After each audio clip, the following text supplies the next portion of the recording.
Folks, Black Star Network is here. hold no punches. I'm real revolutionary right now.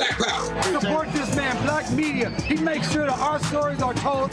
Thank you for being the voice of Black America, Roland. Stay black. I love y'all. All momentum we have now, we have to keep this going. The video looks phenomenal. See, there's a difference between Black Star Network and Black-owned media and something like CNN. You can't be Black-owned media and be scared. It's time to be smart. Bring your eyeballs home. You dig?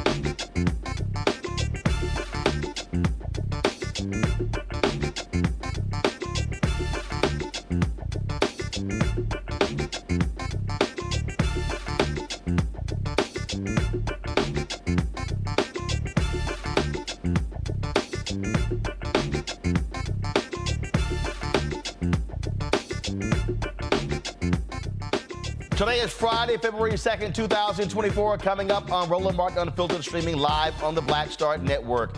More than 1,000 black clergy call on President Joe Biden to push Israel Prime Minister Benjamin Netanyahu for a ceasefire. I will talk to one spiritual leader who says a ceasefire is necessary. Dr. Gina Stewart broke the precedent on becoming the first woman to deliver a sermon during the National Baptist Convention. The sermon was mysteriously taken down, and why did some of these pastors walk out? She will be joining us on the show. Today is exactly 2 years since Amir Locke was gunned down within seconds of the Minneapolis, Minnesota Police Department trying to execute a no-knock warrant. His family will be here to tell us how they've been doing to get justice for Amir. Plus, tonight we honor two legends we lost this week. Actor Carl Weathers, of course, known to play Apollo Creed in Rocky.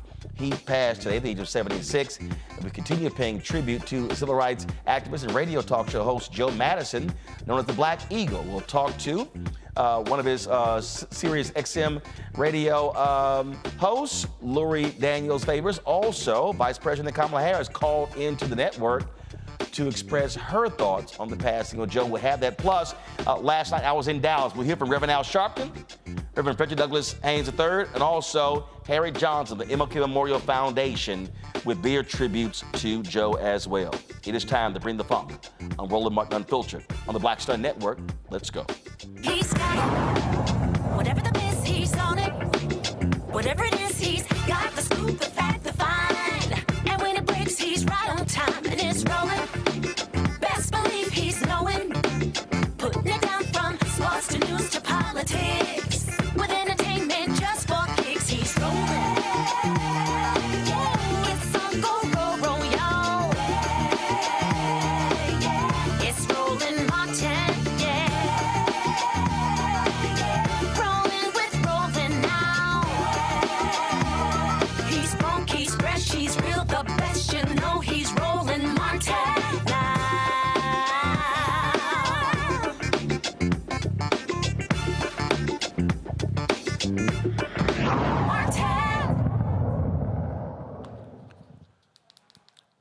Folks, we are entering the fourth month of the Israel-Hamas war. It launched on October 7th with more than 1,400 Israelis were killed in a surprise attack by Hamas. According to the United Nations Office for the Coordination of Humanitarian Affairs, the death toll is closing towards 28,000, nearly 70,000 injured, and 1.7 million people have been displaced since the conflict began.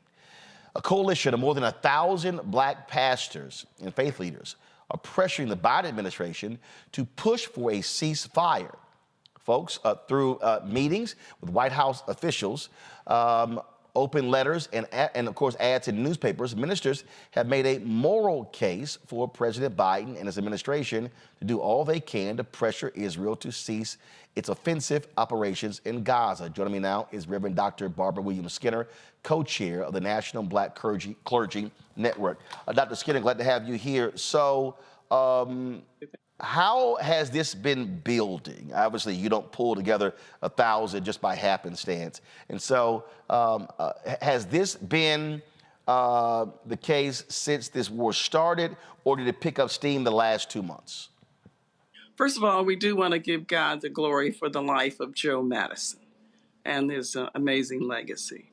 Roland, the minute we got the news about October 7th, we started meeting because we value all life. And if lives are at value, Israeli lives are valuable and so are Palestinian lives. So we met with the White House on the 27th of October and expressed our concern to them. Nothing moved. So on the 8th of November, we took out that ad. It didn't start with that. Our first letter was maybe signed by maybe 300 Black clergy. But then by the time we got ready to do the New York Times ad that came out on November 8th, we had over 1,000 Black clergy incensed that there was so little value to Palestinian lives. They're not anti-Semitic. They are pro advocacy for the oppressed. And they identify the way we identified years ago with South Africans and apartheid. Many young people especially, but Black clergy of all ages are identifying with Palestinians. The sense that they have is, remember, there were 7,000 lives lost at the time we did the ad, and 3,000 were children. Today, as you said, 28,000. Okay. So at what point are enough lives enough to be lost? And there's no end in sight. Starvation, pandemic, disease, famine is happening right now. And you can't target an apartment building or a school or a hospital and say, there's one person in there we want to get, but there are 500 others who have nothing to do with the fight, and you shoot the bomb, you intend to kill them. We are deeply concerned that there is no end in sight. So we call for a bilateral ceasefire. We think that this is going to explode to the entire Middle East. We saw three black young people killed from Georgia. Black community is paying the price of this. So it is time for us. I pray that many more would call out to the president and say, this is going to affect the election. It is going to affect the Black vote, and you need to stand up, particularly since we are paying as taxpayers for this war. You've had the administration say they do not believe a ceasefire is necessary at this particular time. There are others who say that Israel has the absolute right to defend itself from these attacks from Hamas. Your response? Israel has a right to defend itself. But what we're hearing from backdoor from the foreign affairs people is that they're using unsmart bombs that are scattering like a shotgun. That's number one. Number two, Israel is no more secure today than they were when they started this bombing. So there's got to be more diplomacy and other ways of getting at this problem. So what happens? What's the end game for Netanyahu, who seems to be working just to stay in office? So are we going to let Netanyahu, as taxpayers and citizens, tell us how long we're going to pay for a war that's only, it seems to be in part to keep him in office? Or are we going to say there's some conditions to this? We know that members of the Senate and Raphael Warnock and Senator Van Hollen and others have an amendment they just put in, Roland, for conditional, some conditions to be put on that $14 billion. We know also that there's a discussion right now in the White House about a 60-day ceasefire. That very term is being used, ceasefire for hostage release. If you're going to release hostages for 60 days, then you can add humanitarian aid to that hostage release and extend that. while you're talking about diplomacy. This is bilateral. We're not talking about Israel only putting down their arms. We're saying Egypt, Qatar, and others are standing in the place in those negotiations for Hamas. They're having that conversation while people are being killed. Ceasefire, a bilateral ceasefire, is the only way to save human lives and to move toward a two-state solution, which is the only answer in the Middle East. Do you believe that the ad taken out and the release of this letter is reported in the New York Times on Sunday? Do you believe it is having an effect? Oh, absolutely. I mean, it's having an effect in this sense, Roland. It's forcing people to make some moral choices. And not just Black people, young people of all races are struggling with this. Even those who are concerned with climate justice, who are committed to the Biden administration, are stalling in their support. You can look at what's happening in Michigan, one of the battleground states, that the president, any candidate has to win. The Arab leaders won't even meet with the president. This is going to spill over into 10 months into how you can get out, mobilize, and energize a vote on other issues that affect Black people, voting rights, health care, HBCU support, and all the other issues. You know, this is having a spillover effect for sure, because it's about lives. If either Palestinian lives matter, Israeli lives matter, or no lives matter. Have you heard since this other Black clergy saying we now want to be added to this? So has your list grown? Our list has grown because people understand that this is about moral order. You can't, as a Christian, say all people are created in the image of God and they should be respected and valued and have dignified lives, and not be committed to not having 28,000 people killed, most of them women and children, and then say nothing about it. We cannot be silent. So I'm happy, and the other leaders like Bishop Vashti McKenzie and Mike McBride and Otis III and others are committed to extending this to anyone who wants to sign on that petition. We're looking for a meeting with the White House right now. We want to go back to the White House with that same demand for a ceasefire. We supported this president. We made it possible for him to be in the White House. We have a right to be heard on this. Questions from my panel. I'll start with Michael Imhotep, host of the African History Network show out of Detroit. Michael, go ahead. Hello, sister. How you doing today? Go ahead. Michael, go ahead. All right. I read the article from the New York Times on this and the one from Blavity. So a lot of what you say I agree with. My question is, give us some more insight into what a ceasefire would look like. The reason why I say that is because Israel is saying they'll stop firing when Hamas returns the hostages. And I know negotiations have been taking place, the rest of the hostages. Hamas doesn't want to return the rest of the hostages, et cetera. So give us an example of what a ceasefire would look like.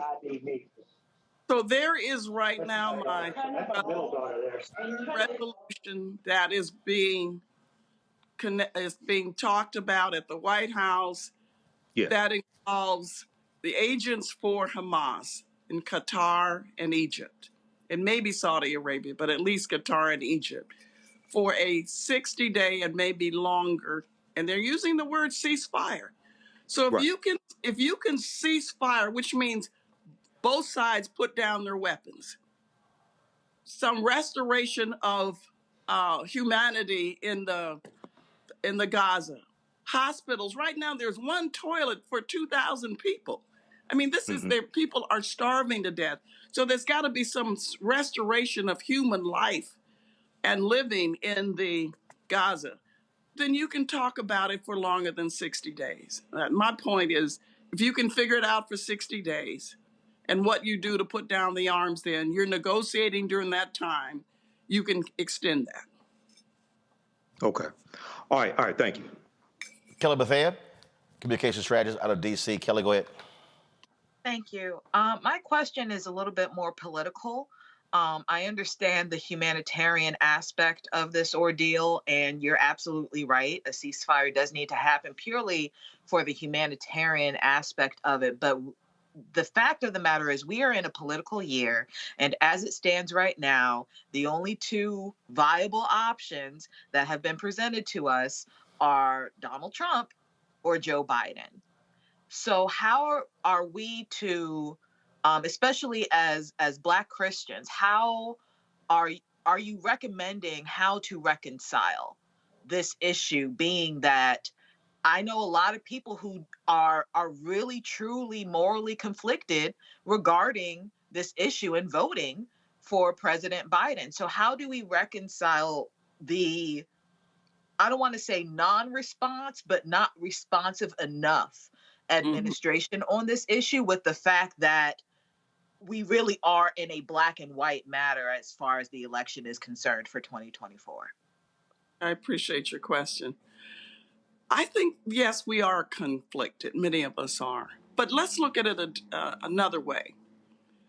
And I think Charles Blow in the New York Times has a great framework on this, and that he posted on Instagram. He said, I don't have to know this guy or like this person who you're asking me to vote for, but I know the one who wants to take down HBCUs and voting rights and the civil rights, all of the infrastructure of civil rights beyond affirmative action, DEI programs, everything that has to do with Black progress.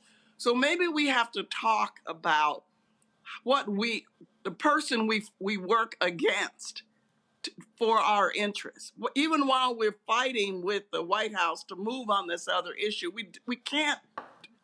not voting is suicidal. Okay, if we could agree on that, because you're basically saying you've given up, you have no hope, and you're letting someone else decide your future. But we can say that let's put it this way.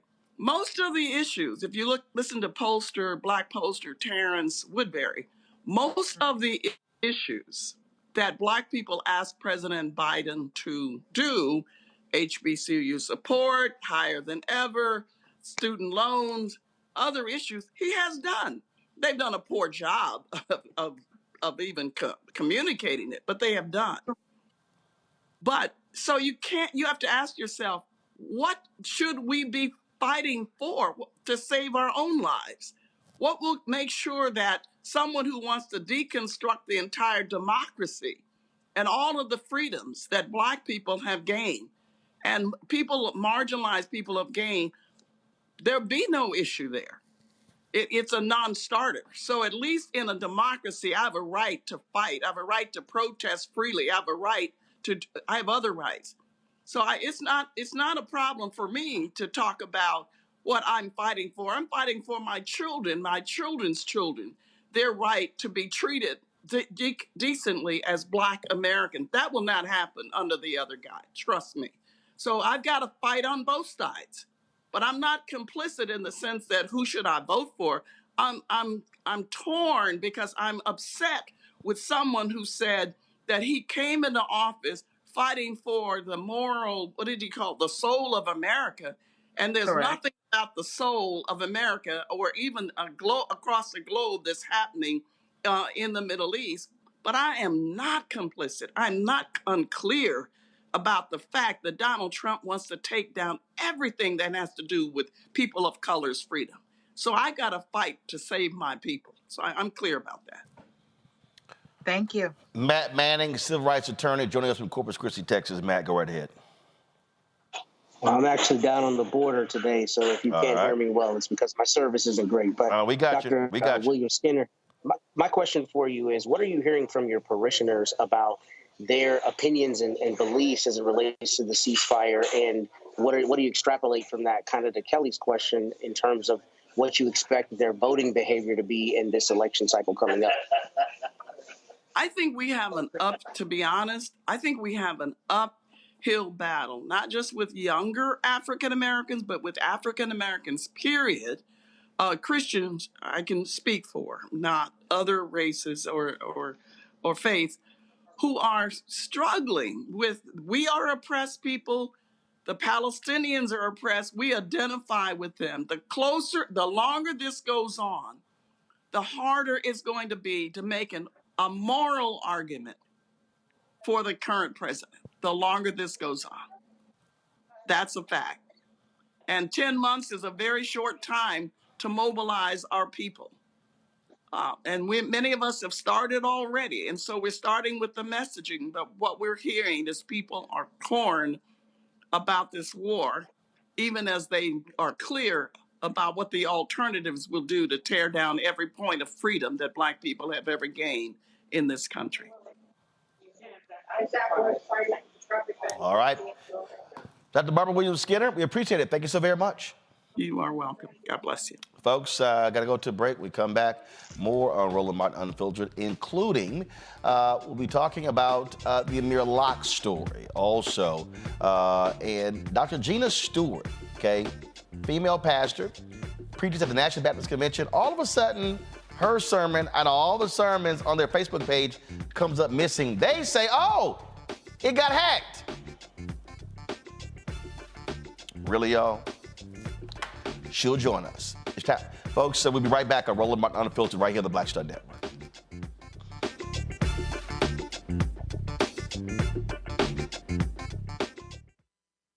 For the last 15 or maybe 16 years, 18 years, I'll say, since when I moved to LA, I hadn't had a break. I hadn't had a vacation, probably a week vacation here and there. Right. This year, after I got finished doing Queen Sugar and we wrapped it out, because I knew I had 2 TV shows coming on at the same time, I said, I'm going to take a little break. So I've been on break for the first time, and I can afford it now. Praise God. You know what I'm saying? Right. So I can afford it. I'm like, I can sit back and ain't got nothing to worry about, man.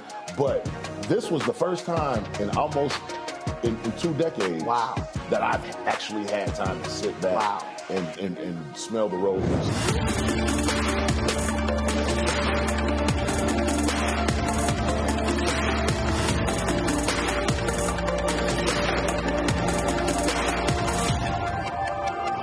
Next on the Black Table with me, Craig Carr. Immigrants lured off Texas streets and shipped to places like Martha's Vineyard and Washington, D.C. Believe it or not, we've seen it all before. You people in the North, you're so sympathetic to Black people, you take them. 60 years ago, they called it the reverse freedom rides.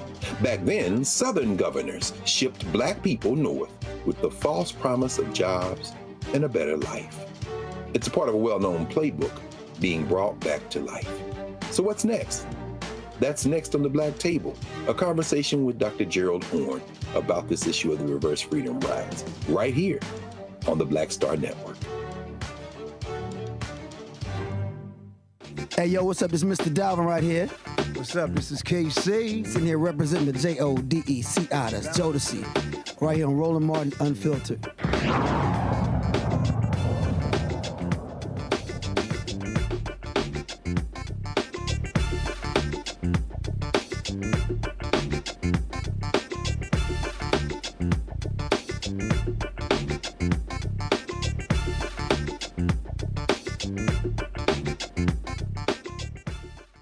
All right, folks, welcome back to the show. So do you believe, Matt, do you believe that if there is not a ceasefire, and we're hearing reports that both sides are negotiating a 60-day ceasefire, do you believe if this prolongs that it is going to have a negative impact on young voter turnout, Black voter turnout, Muslim turnout, and this could potentially hinder Biden-Harris being reelected? I don't know if I would go as far as to say I think it'll culminate in affecting their reelection chances, because I just don't have the data for that. But I absolutely think it's going to have an effect. And I'll tell you that in some of the events I'm seeing in my area, things that are not in any way related to the ceasefire or the war going on there in Gaza, people are finding a way to try to even get our local city government to be held accountable for larger government response. So I think especially with young people, they're particularly energized and particularly plugged into this topic and have strong feelings about it, obviously. So I think the risk that the Biden administration has is if their response continues to be unsatisfactory in the eyes of many young people, young Black people, Muslims as well, then I think you're going to be in a situation where you may have people say, I'm not voting for them at all. I doubt you'll have people going over to Trump, but that's going to take away from their expected base. So I think it absolutely is going to have an effect, although I'm not sure if it will completely undermine their reelection chances. Kelly, we look at polling data. We see what it says. We see the energy that's on social media. We hear it as well. You have Arab Americans who have refused to even meet with President Joe Biden, people from his campaign or from the White House as well. And so just how do you think, again, this plays out when you talk about, because the intense emotions around this are real? Well, that's what I was alluding to in my question to the last speaker. It's just the fact that we are now in an age where we have access to pretty much any type of information that we could possibly want to know about, right? And it just so happens that because this is in our faces by way of our own media, people have opinions about it. People have strong opinions about it. And it just so happens to be an election year, and the incumbent, being President Biden, feels a little bit mum about it. He's not giving a response that is definitive regarding the position of, are you going to let Israel keep killing Palestinians recklessly in this regard? When you look on TikTok, when you look on other social media platforms, but specifically TikTok, you have a lot of actual subject matter experts on this matter. And it just so happened, like I said, it is an election year, and these people are still saying what needs to be said about the Middle East conflict. So when it comes to, what I think it's going to be a very close election. Not just because of youth voter turnout, because if I recall correctly, stats show that youth voter turnout, while it is helpful, we are still in an age where older Americans are the biggest voting bloc that we have. So without youth voter turnout, I don't think Biden is going to win, but it's going to be incredibly, incredibly close if he does not rectify this matter in a way that actually, frankly, makes him seem human about it. Because just saying October 7th over and over again against everything that we're seeing online, that, mind you, is not propaganda, it's not AI, it's not fixed or tweaked or anything like that. This is stuff happening live on the ground, as opposed to what we have seen from IDF and the like that has been proven to be false information. So that's the issue here. We're looking in real time the eradication of a people and a country, being us, that has been rooted in freedom and democracy and basically being the police officers of the world, frankly, unnecessarily so in a lot of ways, not policing this issue. That is the crux of what people have angst about. And that's going to come out in this election. Michael? Roland, the election is 10 months away. A lot is going to happen between now and then.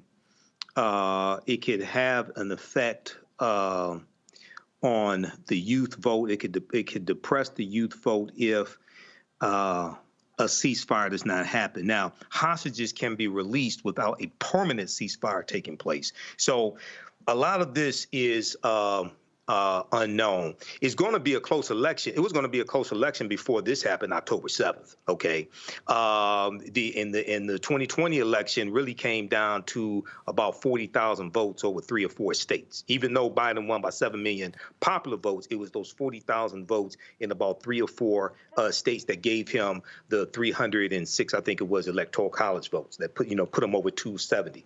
So this is going to be close either way. Okay. We could be close to a 60-day ceasefire right now to get more hostages released, including American hostages. So we'll have to see how this plays out. But also at the same time, I do agree the Biden-Harris administration, as well as the Biden campaign, has to do I know they're ramping up, but they have to do a better job of messaging, especially down at the grassroots. People who don't read the U.S. Constitution, people who don't follow politics on a daily basis. Okay, they have to do a better job of messaging what has been accomplished and contrast that to Donald Trump and Republicans, because it's not just Trump himself, it's Republicans who overwhelmingly, consistently vote almost against everything that's been accomplished by the Biden-Harris administration. Matt? I mean, I think Michael's right, and I think that's a sentiment we've echoed several times on this show, that they've got to be better about their messaging. But I also think that, they're kind of in a fraught place in this situation, because there's a contingent of people who feel like they don't need to be as intimately involved as they are in terms of getting involved in brokering a ceasefire or otherwise calling for one. And then there's a contingent of people that feel that they need to be even more demonstrative in terms of their position on calling out Israel for its human rights abuses. So I think it's fraught with issues no matter how they approach it. But in terms of young people particularly, I think the messaging has to be clear, and the messaging has to be stronger against genocide, against the humanitarian issues, so that there aren't people who say, look, the United States is in bed with Israel, and no matter what Israel does, it's never going to call it out. I think that's the sentiment of many people, and I think the Biden-Harris administration would do well to directly combat that. All right, folks. Hold tight 1 second. Her sermon at the National Baptist Convention, man, had a lot of folks talking on social media, but it was the actions afterward that caused folks to say, what's going on? Reverend Gina Stewart preached there, and all of a sudden the sermon just disappeared from their Facebook page. They say it was hacked, but nobody else's sermon was disappeared. What does that say about the National Baptist Convention? She will join us next, right here on Roland Martin Unfiltered on the Black Star Network. Don't forget to support us in what we do. Your dollars are critically important for the work that we do. We are doing the work out here, covering the stories that matter to you. And so please support us. Send your check and money order to P.O. Box 57196, Washington, D.C., 20037-0196. Cash App, $RM Unfiltered. PayPal, R Martin Unfiltered. Venmo is RM Unfiltered. Zelle, Roland at RolandSMartin.com. Roland at RolandMartinUnfiltered.com. We'll be right back.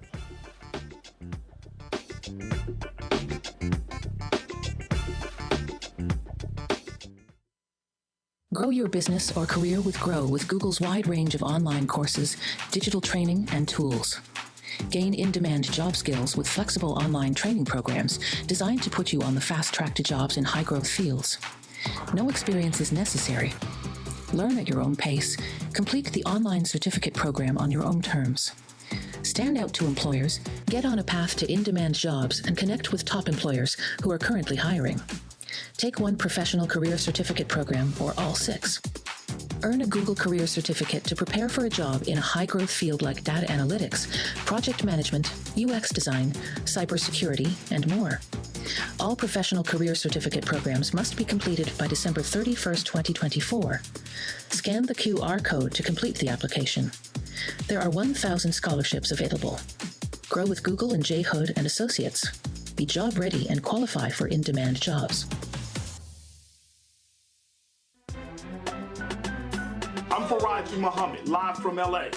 And this is The Culture. The Culture is a two-way conversation. You and me. We talk about the stories, politics, the good, the bad, and the downright ugly. So join our community every day at 3 p.m. Eastern and let your voice be heard. Hey, we're all in this together, so let's talk about it and see what kind of trouble we can get into. It's The Culture, weekdays at 3, only on the Black Star Network. Carl Payne pretending to be Roland Martin. Holla! You ain't got to wear black and gold every damn place, okay? Ooh, I'm an alpha, yay. All right, you're 58 years old. It's over. And you are now watching Roland Martin Unfiltered. Uncut, unplugged, and undamn believable.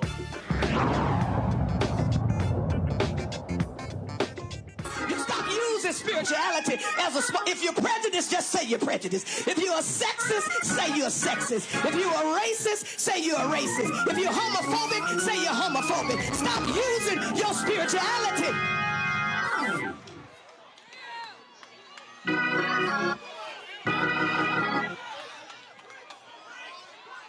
Jesus is in trouble. High five somebody, say he in trouble. Look on the other side and say, that's why I'm in trouble too.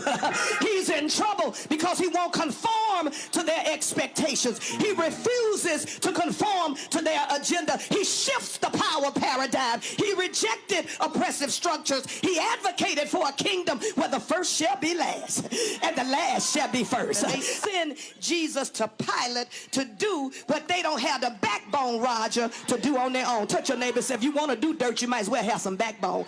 Touch your neighbor and say, come on out the closet. Come on, come on, come on, come on, come on. Stop looking for the Sanhedrin to do your dirty work. Stop looking for some religious leader. Stop giving it to a lackey and an armor bearer. If you want to do your dirty, come on out the closet.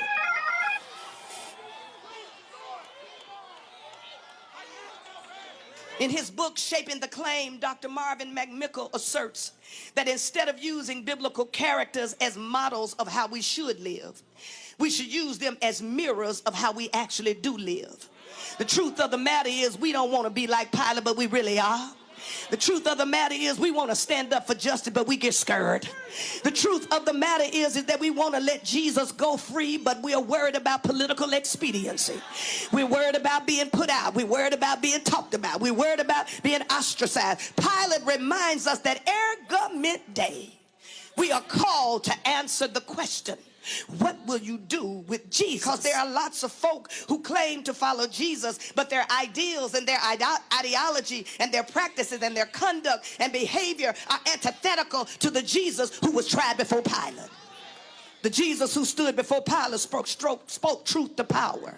The Jesus who stood before Pilate confronted religious leaders and Roman leaders. The Jesus who stood before Pilate was not silent in the face of oppression.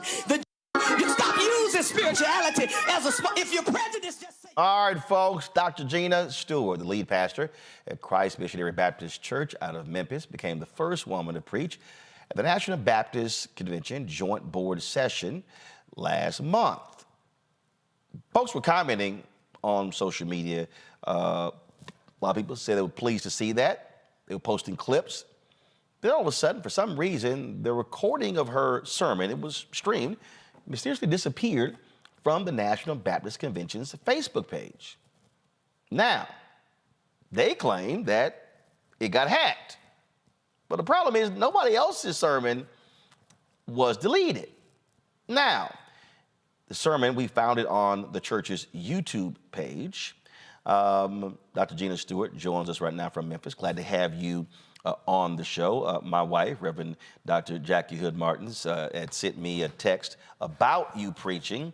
And then when I saw all the brouhaha, I said, you might want to go back and see what happened. And she actually said that was photos that were posted.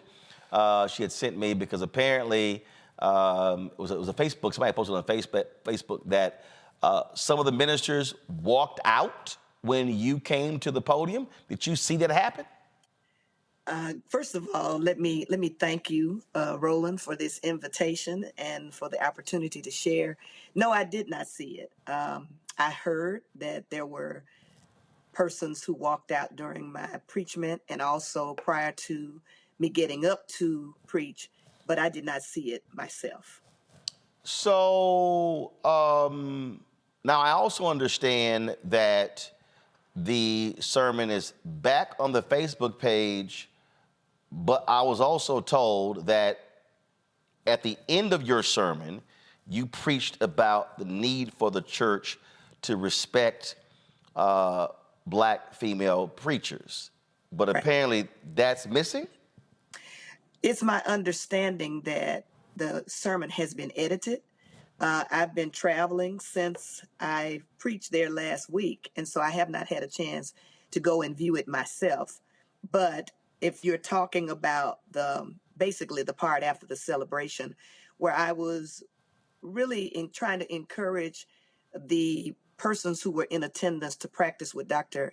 Katie Cannon calls emancipatory praxis, which is after we hear a sermon, we should look for ways to trace out liberating strategies to live out that word. And so I was naming some of the things, for trying to provide some concrete examples of how we can not only support women, but how we can be on the side of justice. particularly as people of faith. Why do you, what's, now look, you have some folks who are so old school, they believe that the Bible said that women cannot and should not preach. I always get a kick out of that because if anybody actually reads the Bible, when Jesus came back, all the dudes had left. They left before Jesus came back. All the guys left. So when Jesus came back, he was like, where the brothers at? And it was only women there. And it was the women who then went and told everybody, hey, brother man came back. And told the story. Right. Yeah. So Jesus, first of all, Jesus models an egalitarian ministry. Jesus was a friend to women. Jesus affirmed women. Jesus stood up for women. Jesus empowered women. Women supported the ministry of Jesus. And so when we look at Jesus as a model, we see that Jesus' ministry was egalitarian. And in all of Jesus' interactions with women, Jesus was always looking for a way to not only neutralize the power of sin, but also to relieve those persons, not just women, but all people from oppression. Now, when you talk about scripture and what the Bible says, what I've discovered is that if people are looking for a reason to justify a position, which is part of what I was leaning toward or trying to allude to in my sermon, that we can find a verse, even if we do it in terms, use eisegesis to justify our position or our subjugation or our oppression of other people.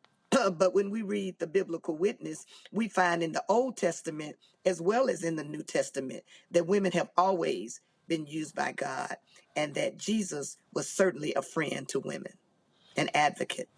How long have you been preaching? Legally since 1989, but I actually started speaking in churches when I was about 18 years old. So that would be close to 40 plus years. I take it that you have had to endure a whole lot from some of the rabbit fellas when it comes to being a woman of the cloth standing in a pulpit. And again, let's be real clear. A lot of these people, they don't have a problem with women serving in church.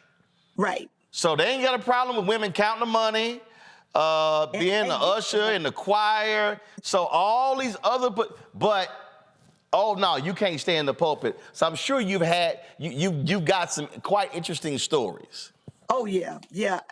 Myself, along with, you could talk to any woman in ministry and you would find that all of us have interesting stories because, and of course in my tradition, which is Baptists have historically been, if you will, conservative as it relates to whether or not women can preach. There are even people that make the delineation that say, well, a woman can preach, but she can't pastor.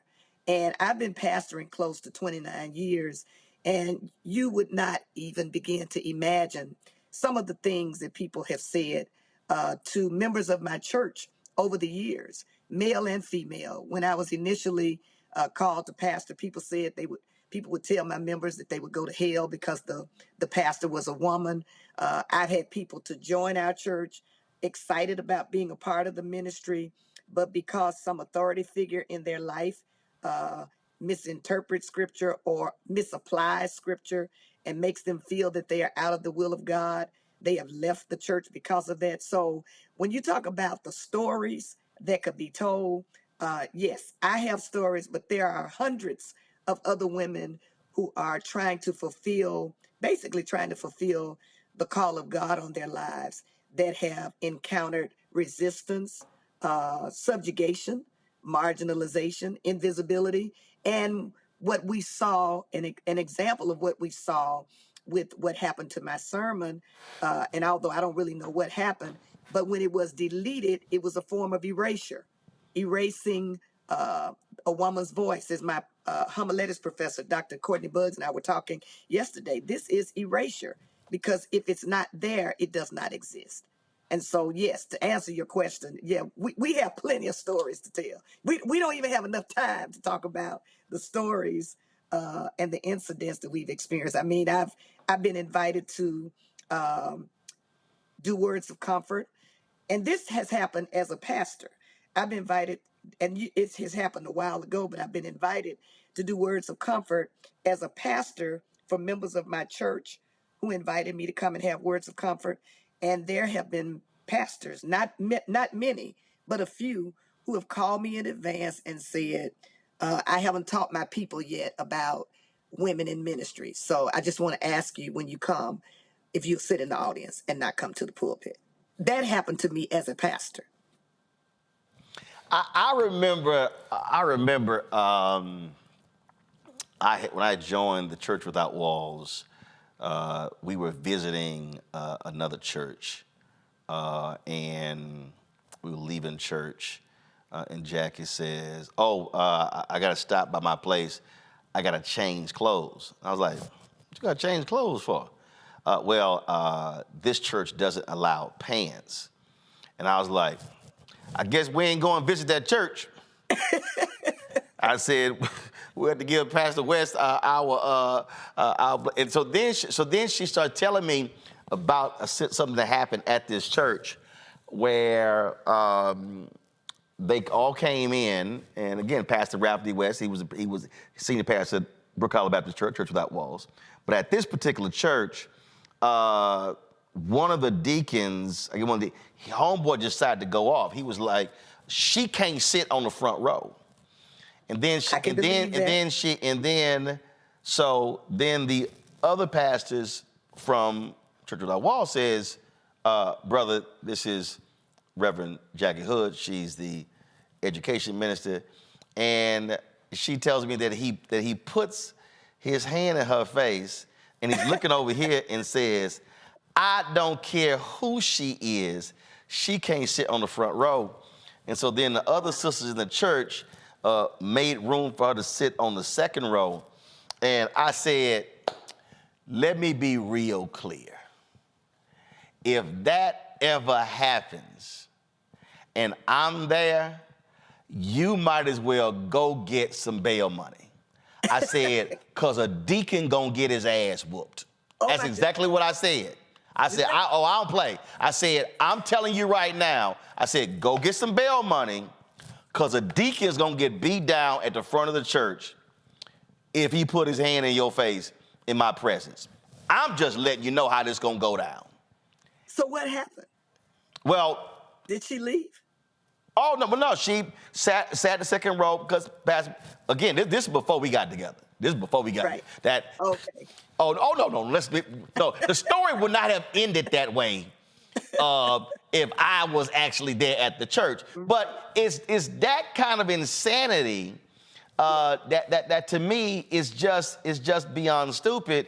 And even in this case here, and I'm having my staff check right now in the control room because I want to know if the end got cut. And if so, that to me is grossly offensive that they would do that. And what's even more offensive to me is the hiding behind. If you gonna cut it, be a man and come out and say it. Right. But don't sit here, so you got hacked. Now, everybody else video up, but that one video came down. Come on now. See, and that's the other deal for me. If you're going to be big and bad enough to do something, own it, but don't try to hide behind the pulpit when you get called out publicly. Yeah, and one of the things that I've been saying is I think that what I hope this moment will do is create these kinds of teachable moments that we're having, where people are really having the discussion and really just talking about what it means to experience injustice, whether you are a woman, whether you are same-gender loving, whether you are people of color. Oppression is oppression, and oppression is real. It just so happened in this particular instance that what happened to me as a female or a woman.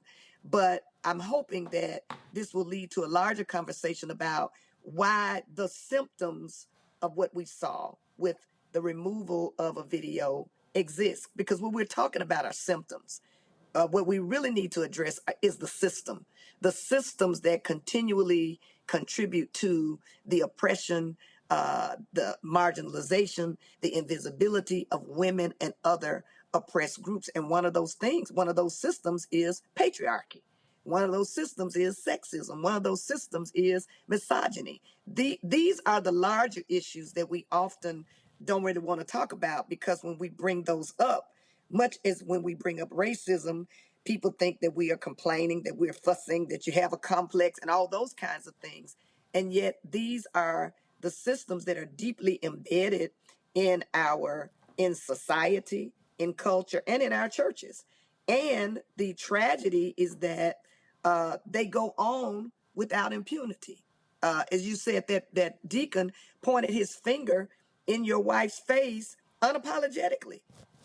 Thankfully, Dr. Ralph West and his staff stood up for her, but in a lot of instances, that does not happen for women.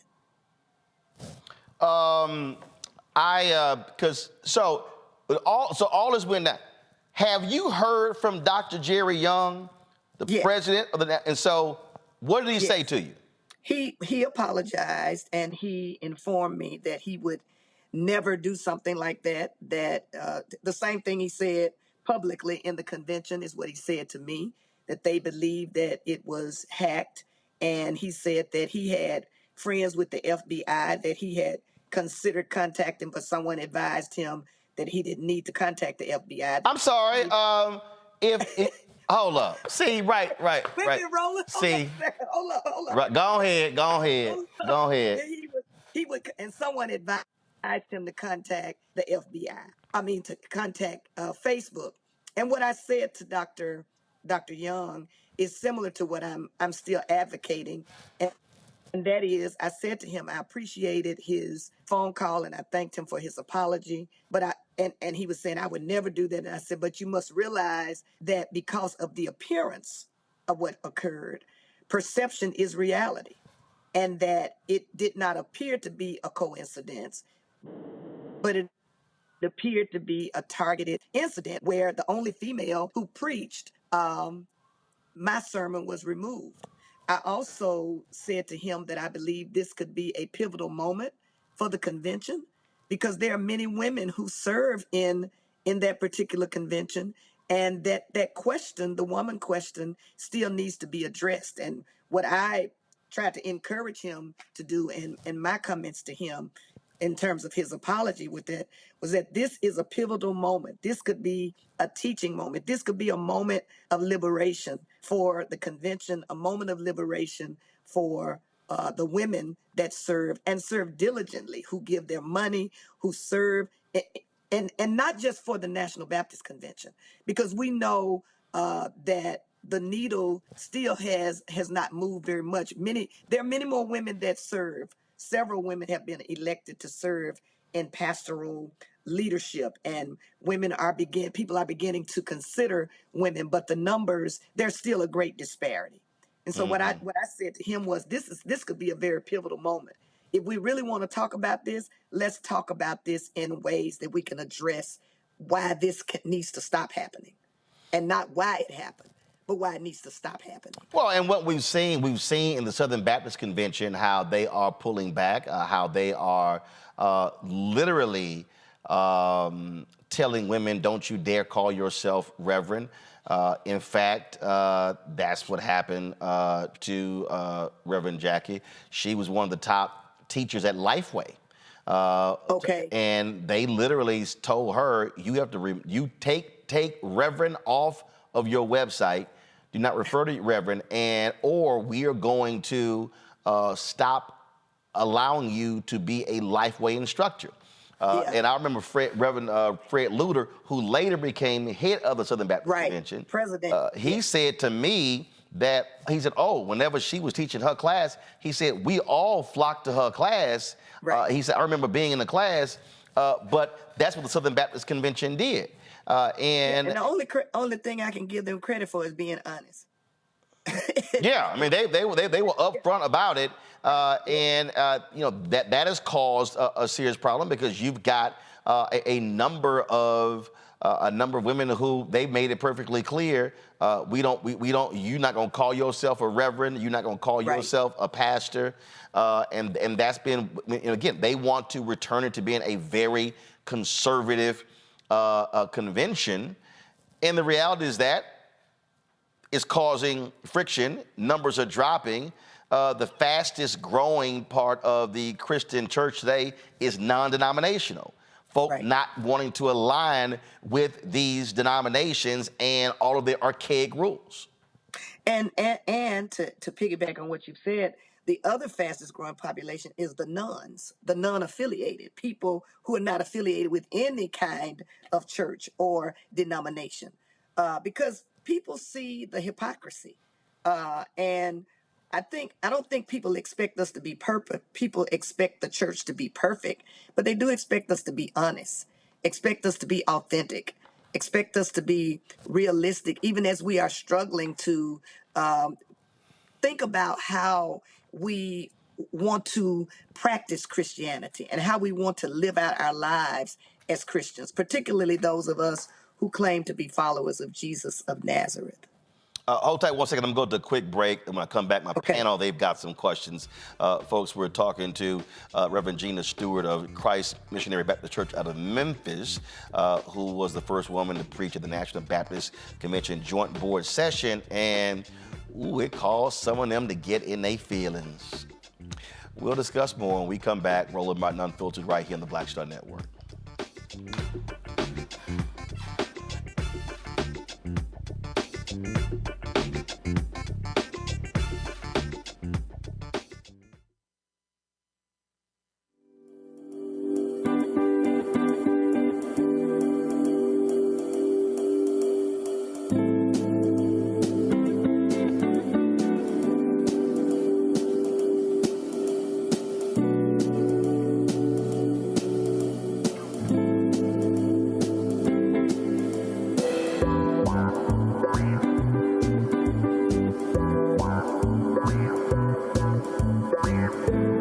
On the next Get Wealthy with me, Deborah Owens, America's Wealth Coach, the wealth gap has literally not changed in over 50 years, according to the Federal Reserve. On the next Get Wealthy, I'm excited to chat with Jim Castleberry, CEO of Known Holdings.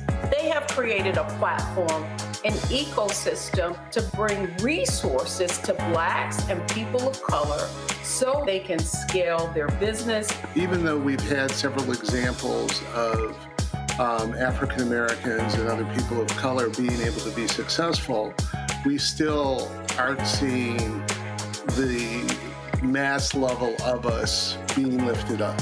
That's right here on Get Wealthy, only on Black Star Network. This is Reggie Rock-Byford. You're watching Roland Martin, unfiltered, uncut, unplugged, and undamn believable. You hear me?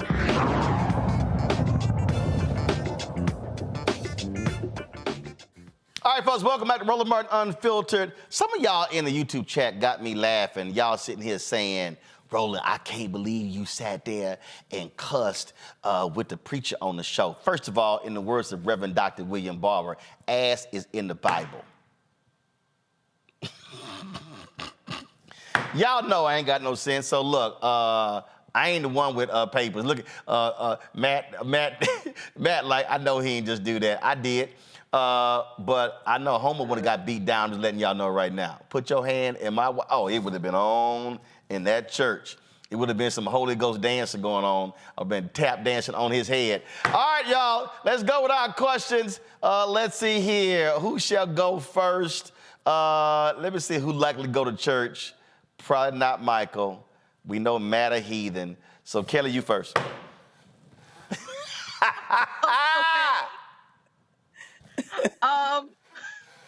I'm sorry, that threw me for a loop.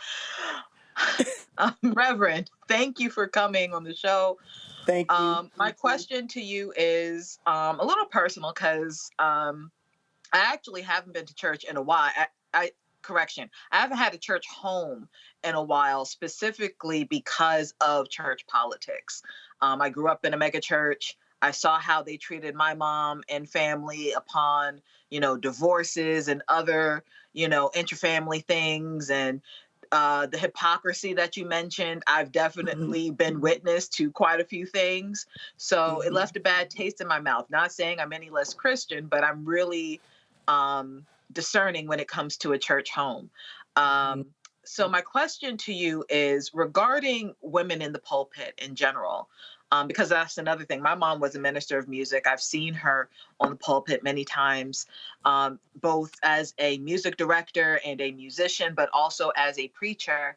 How do you encourage and help other women reconcile the church politics and, frankly, what you had to deal with just last week by way of what we've been talking about? How do you reconcile the church politics and the gunk, so to speak, with the pure faith that you have and the call that God has on many women's hearts to come to a pulpit?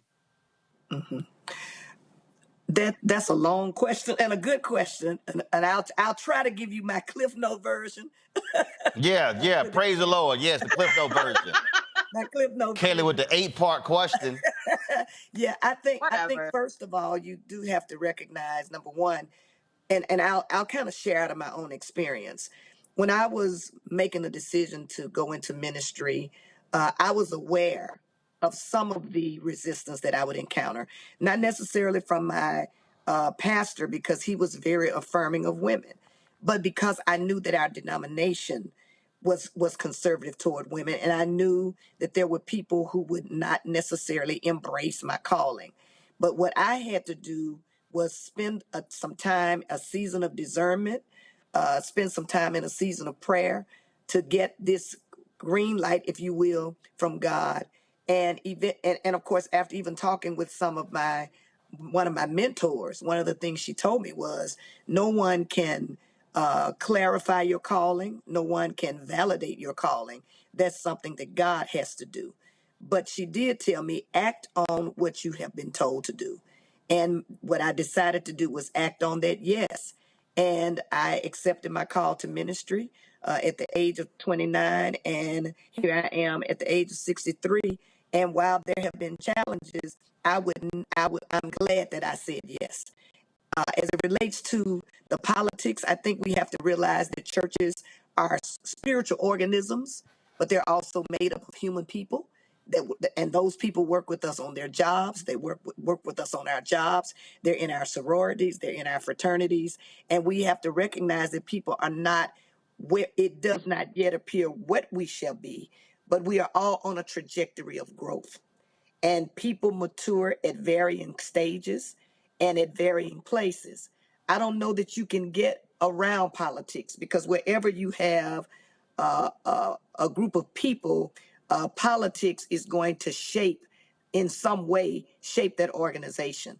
I think that what we have to be as leaders, and what I've tried to be as a leader, is a leader of integrity, a leader of transparency, a leader who tries to be objective in my dealings with people and be fair to everybody, and try to make sure that our systems are integrous and that there's accountability and that we're answerable to someone, including the pastor is answerable to someone, so that we do not create those kinds of experiences that cause people to say, well, you know what?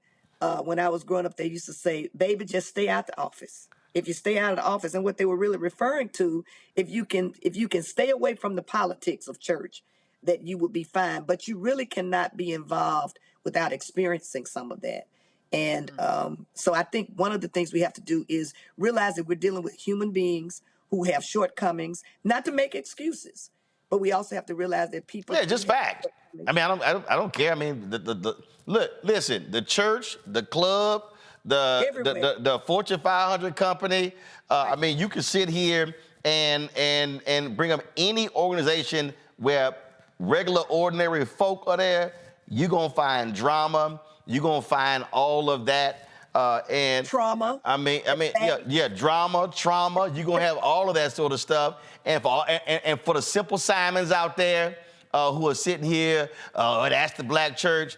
No, it's not. The biggest. It's not unique to the black church. Listen. The Southern Baptist Convention, a report was done showing all of the freaks and the pedophiles and the sexual abusers in there. And let's not talk about the Catholic Church and all of the nonsense there. So let's just be real clear right there.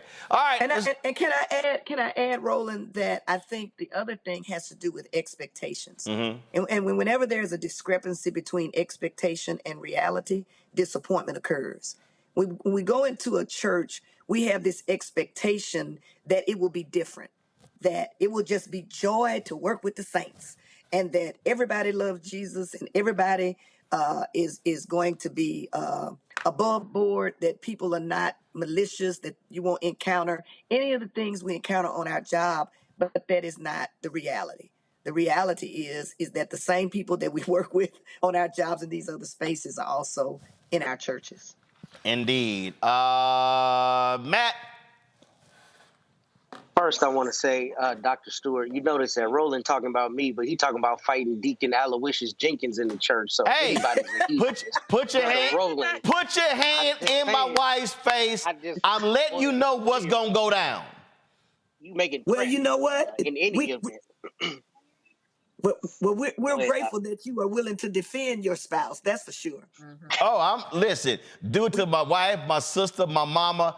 I'm just letting y'all know somebody gonna get smacked. Just letting y'all know. Hey, you said be upfront and honest. I'm being upfront and honest. I've been in federal court all day. Let me just say not guilty, Roland. Just don't make any admission. In any event, Dr. Stewart, thank you for joining us and thank you for your leadership. My father is actually a Baptist pastor in Austin, and he's had women preach in his church. But one of the things he and I talk about often when he talks about his church is the issues with membership. I mean, the average age of people in his church are, elderly, and he doesn't have a lot of young people coming to the church, even in a big city like Austin. So my question to you is, what are you finding as a corollary with women being put in prominent positions in the church like yourself, pastoring a church? Are you finding a correlation between how many young and new people you're able to bring into the fold and keep them there if women are prominently in leadership? I think it depends on the context. I'm in the South, and I had one person to tell me who had moved their membership, that they moved their membership because they wanted to see more men in leadership. And what I said to them was, I don't think you want to see more leadership. You probably wanted to see, your husband probably wanted to see all men in leadership. But because I believe in an inclusive kind of church, the body of Christ, that male and female bring gifts, children, seniors, young adults, etc., then inclusivity should be I try to practice inclusivity. And so as it relates to the way that I lead, women and men lead at our church. And we're trying to train children to grow up to lead. We give them space to lead. We try to create space because that's the kind of environment that I was raised in.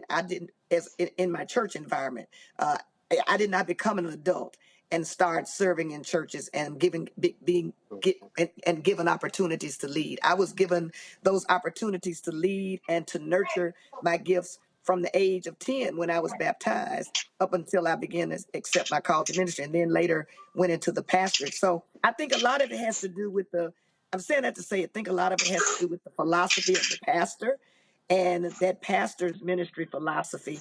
I operate from a philosophy of inclusion, which means that I'm always trying to be intentional about making sure that everybody in the congregation is represented.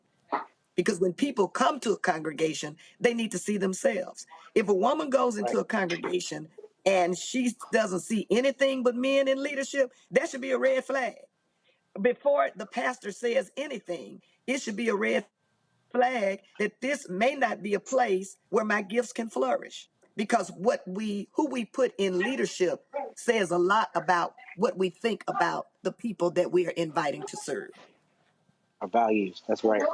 Thank you, Doc. Michael. You're welcome. All right, Dr. Gina Stewart. I guess Roland said he was saving the heathen for last. But even though I don't go to Sustained. Even though I don't go to a church physically, I do attend services online. Bedside Baptist. Village, the African village out of Atlanta, Georgia. And you were doing that before COVID? Yeah, before COVID. Yeah. Yep, Bedside Baptist. Going back to 2010. Going back to 2010. What'd you say? Roland won't let you state your case. Gone. Gone. He always does that. Come on, Bedside Baptist. Come on, Bedside Baptist.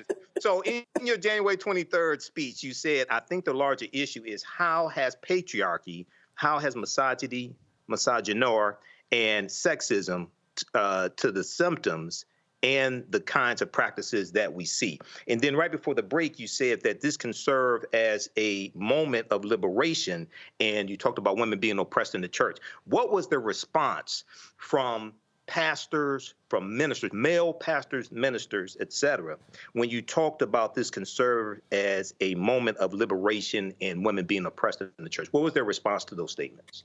Well, I didn't make that statement directly in my sermon. I was saying that I would hope that the way that the sermon has gone viral, that this could be a moment, this could be a watershed moment, a turning point for the church to examine some of its practices and even in other spaces, that we examine our practices in terms of the way that we treat not only women, but other oppressed and marginalized groups. Now, I will say that one of the things that, in addition to the way that this sermon has gone viral and just been on all kinds of platforms, has been the way that this message has resonated with male and female, with men and women.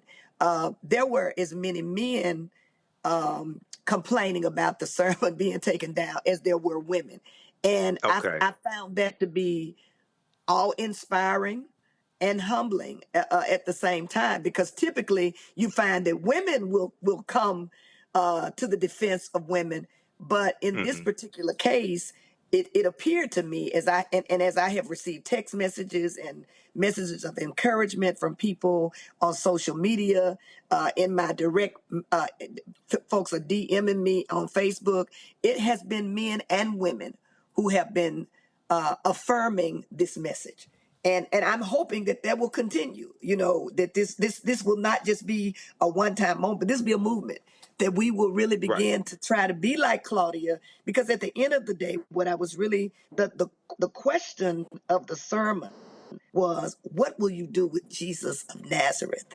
And the question pointed to the fact that the Jesus that we preach about was a Jesus who was on the side of the oppressed, a Jesus who spoke truth to power, a Jesus who did not tolerate corruption, a Jesus who challenged people, a Jesus who was a friend to women. What will we do with that Jesus? Well, there was a woman who spoke up for him. And I believe that is a part of our charge, that as we represent Jesus, we speak up for Jesus in those spaces where we see those kinds of practices taking place. We're talking about not just what we do on a Sunday morning, but what do we do, or when a sermon is proclaimed, but what happens after the benediction is given, after we have shouted, after we have danced, after we have spoken in tongues or whatever, and rejoiced and celebrated all of the rhetorical artistry and the homiletical genius that we love so much in Black preaching. At the end of the day, how will we live our lives? What will be our way of being in the world as people who follow Jesus of Nazareth? And how will we practice our Christianity? Right. What has been a blessing has been the response of male and female, and even young people and children. Right. All right, then. Well, Reverend Stewart, I appreciate it. Thank you so very much. So are you a deacon, Roland? No, I'm bootleg. You what? Not bootleg. I'm bootleg. I'm bootleg. I'm bootleg. Okay. I mean, I've done. Bootlegging preaching or bootlegging deaconing? No, I'm bootlegging preaching. I've done a number of churches. In fact, probably like 7 straight years, I did Reverend Kenneth Whalem's Men's Month. And so Yeah, so I have, I've been at his pulpit, Reverend Jenkins at First Baptist Glen Arden, churches in Chicago. So if I invite you to Memphis, you'll come. Oh, I'll come, but you got to invite my wife first. She got papers. Okay, I can do that. She got papers. Okay, she did all that seminary stuff. She got papers. I ain't got time for all that. You know, one of the things that's important to me is you talk about inviting women, and I know my time is up, but your time not up. I own the show. Oh, okay. Is the stewardship of my ministry. And one of the things that's important to me is opening doors for other women. So, and that's another example. You know, a lot of times you'll see a flyer and you'll see one woman and you'll see 3 men. Mm-hmm. But on my flyer, you might see 3 women and 1 man. There you go. Because I believe that stewardship of this influence and this great gift that I've been given is not only a responsibility I have, but it's something that I am accountable to God for. So yeah, I would probably invite your wife first. That's fine. Right. I ain't got a problem with that. I'm good. I tell you what, you know, because see, normally when she get ready for a sermon, she go like into a cocoon and be sitting there She going to sit with the Lord. Be like books all around. And I'm like, man, what you doing? So I'm getting prepared for my sermon. I say, when's your sermon? She's like, in 3 weeks. I'm like, 3 weeks? Like, what you doing? So she's taking her assignment serious. I'm like, man, that's just, so she got. Long live Reverend Jack. She got mad at me because I did a church. I did 3 services in Chicago. So we in the car. She's like, what you gonna talk about? I'm like, I ain't decided. So I'm sick. 'Cause I don't write speeches. So we sit in the pulpit, and they already introduced me, and the choir singing, and so I grab my Bible, open it up, I see a scripture, cut that sucker in half, come up with the title, and I knocked it out in about 40 minutes. And she was like, I can't stand when you do that. I said, baby, don't hate the gift. So you both have different sermon methodologies. I said, don't hate the gift. Don't hate the gift. What you shaking your head for, Matt? Don't hate the gift. I can't hear you, Matt. He's muted. Matt, you're on mute. Y'all got Matt turned down? Listen, they said, Mike, they say you, what you say, Matt? Now, Matt, you on mute. I don't know what's going on. Well, bottom line is, listen, that's how I roll. And so, listen, God gives me to a whole different way. But that cocoon stuff, I'm like, girl, that's way too much for me. I can't. No, that's too much for me. Listen, Roland, everybody's methodology is different. I know. I just tell her, don't hate the gift. Yeah. Sorry. Okay. I appreciate it. You got it like that, okay? All right, hey, like he gave it to me. I'm gonna use it. All right. That's right. I appreciate it. All right, let me know when I'm coming to Memphis. All right. All right, I appreciate it. Thanks so much. Folks, going to a break. We come back. We're gonna chat with the family of Amir Locke. It's been 2 years since he was gunned down by cops in Minneapolis. They have continued to keep his memory alive, and we'll discuss that on the show. Plus, we pay tribute to Joe Madison. Vice President Kamala Harris went on Clay Kane's show on Sirius XM and shared her reflections on President Joe Biden, also released a statement last night as well. We have all of that for you, and I'm actually going through, sitting here looking at all the photos from We Want to Washington Watch. So I'm going to have some of those ready for you when we pay tribute to Joe. You're watching Roland Martin Unfiltered right here on the Black Star Network. Back in a moment.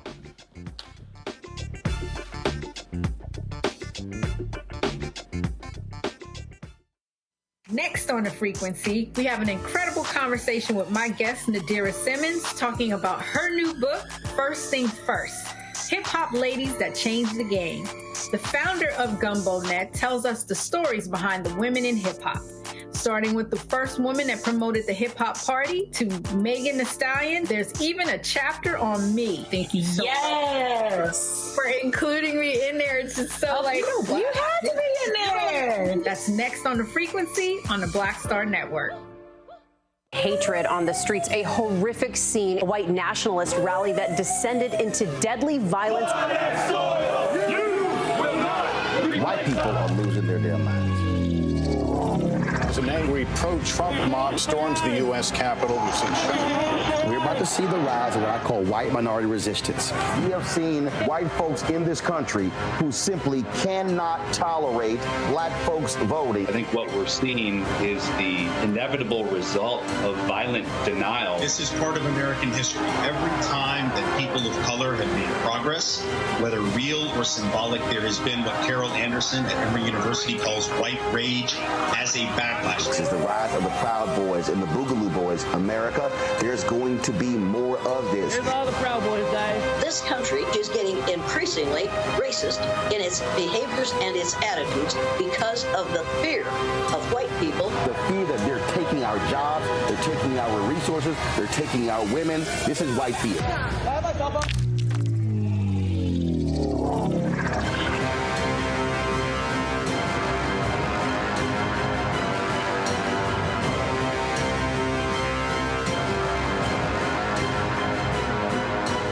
When you talk about blackness and what happens in black culture, we're about covering these things that matter to us, speaking to our issues and concerns. This is a genuine people-powered movement. There's a lot of stuff that we're not getting. You get it, and you spread the word. We wish to plead our own cause. Too long have others spoken for us. We cannot tell our own story if we can't pay for it. This is about covering us. Invest in black-owned media. Your dollars matter. We don't have to keep asking them to cover our stuff. So please support us in what we do, folks. We want to hit 2,000 people, $50 this month, raise $100,000. We're behind 100,000, so we want to hit that. Y'all money makes this possible. Checks and money orders go to P.O. Box 57196, Washington, D.C. 20037-0196. The Cash App is $RM Unfiltered. PayPal is R Martin Unfiltered. Venmo is RM Unfiltered. Zelle is Roland at RolandSMartin.com. Next on the Black Table with me, Craig Carr. Immigrants lured off Texas streets and shipped to places like Martha's Vineyard and Washington, D.C. Believe it or not, we've seen it all before. You people in the North, you're so sympathetic to black people, you take them. 60 years ago, they called it the reverse freedom rides. Back then, Southern governors shipped black people north with the false promise of jobs and a better life. It's a part of a well-known playbook being brought back to life. So what's next? That's next on the Black Table, a conversation with Dr. Gerald Horne about this issue of the reverse freedom rides, right here on the Black Star Network.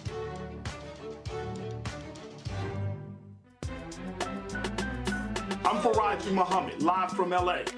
And this is The Culture. The Culture is a two-way conversation. You and me. We talk about the stories, politics, the good, the bad, and the downright ugly. So join our community every day at 3 p.m. Eastern and let your voice be heard. Hey, we're all in this together. So let's talk about it and see what kind of trouble we can get into. It's The Culture. Weekdays at 3, only on the Black Star Network. What's up, y'all? This is Wendell Haskins, a.k.a. Win Hogan at the Original T Golf Classic. And you know I watch Roland Martin Unfiltered.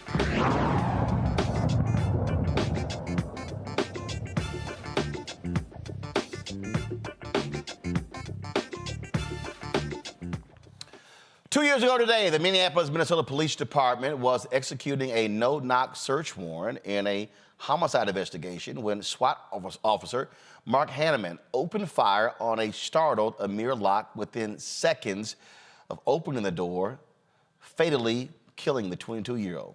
Since Amir's murder, his family has been making sure his death was not in vain, especially since Hanneman was not charged with Amir's killing. Amir's aunt and uncle, Andrew and Linda Tyler, produced the documentary No Knock, No Charge, the Amir Locke story. Here's an excerpt. We don't want to continue to hear about being a police officer. It's a difficult job. You have to make split decisions. You fear for your life. You were not drafted into the police department. You chose that profession. And if you think being a police officer is a difficult profession, try to be a black man. And we have to have a justice system that's held accountable. So I think when it comes to these no-knock warrants, it's one of the reasons why we advocated a package of reforms in conjunction with public safety measures.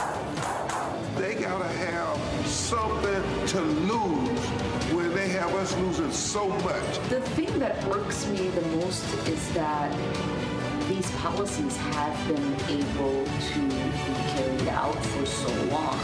This is what I would call the anatomy of a cover-up. Amir's gun barrel is pointed straight ahead. Officer Hanneman is to the right of where the gun is pointed. This appears to be the gun laying on its side. You can see the outline of the trigger guard. Amir never pointed the gun at any of the officers. Minnesota has a responsibility to its citizens. If the law does not allow us to file criminal charges in this case, what can we do? Yeah, I'm sorry it took this tragedy, but there are voices now saying across the political spectrum that these are dangerous. They're dangerous for, as you saw in this case, a young man, they're dangerous for police. And we need to figure out what the best practice is to make sure, one, we're getting violent criminals or folks that we're looking for off the streets, but this young man had nothing to do with the warrant.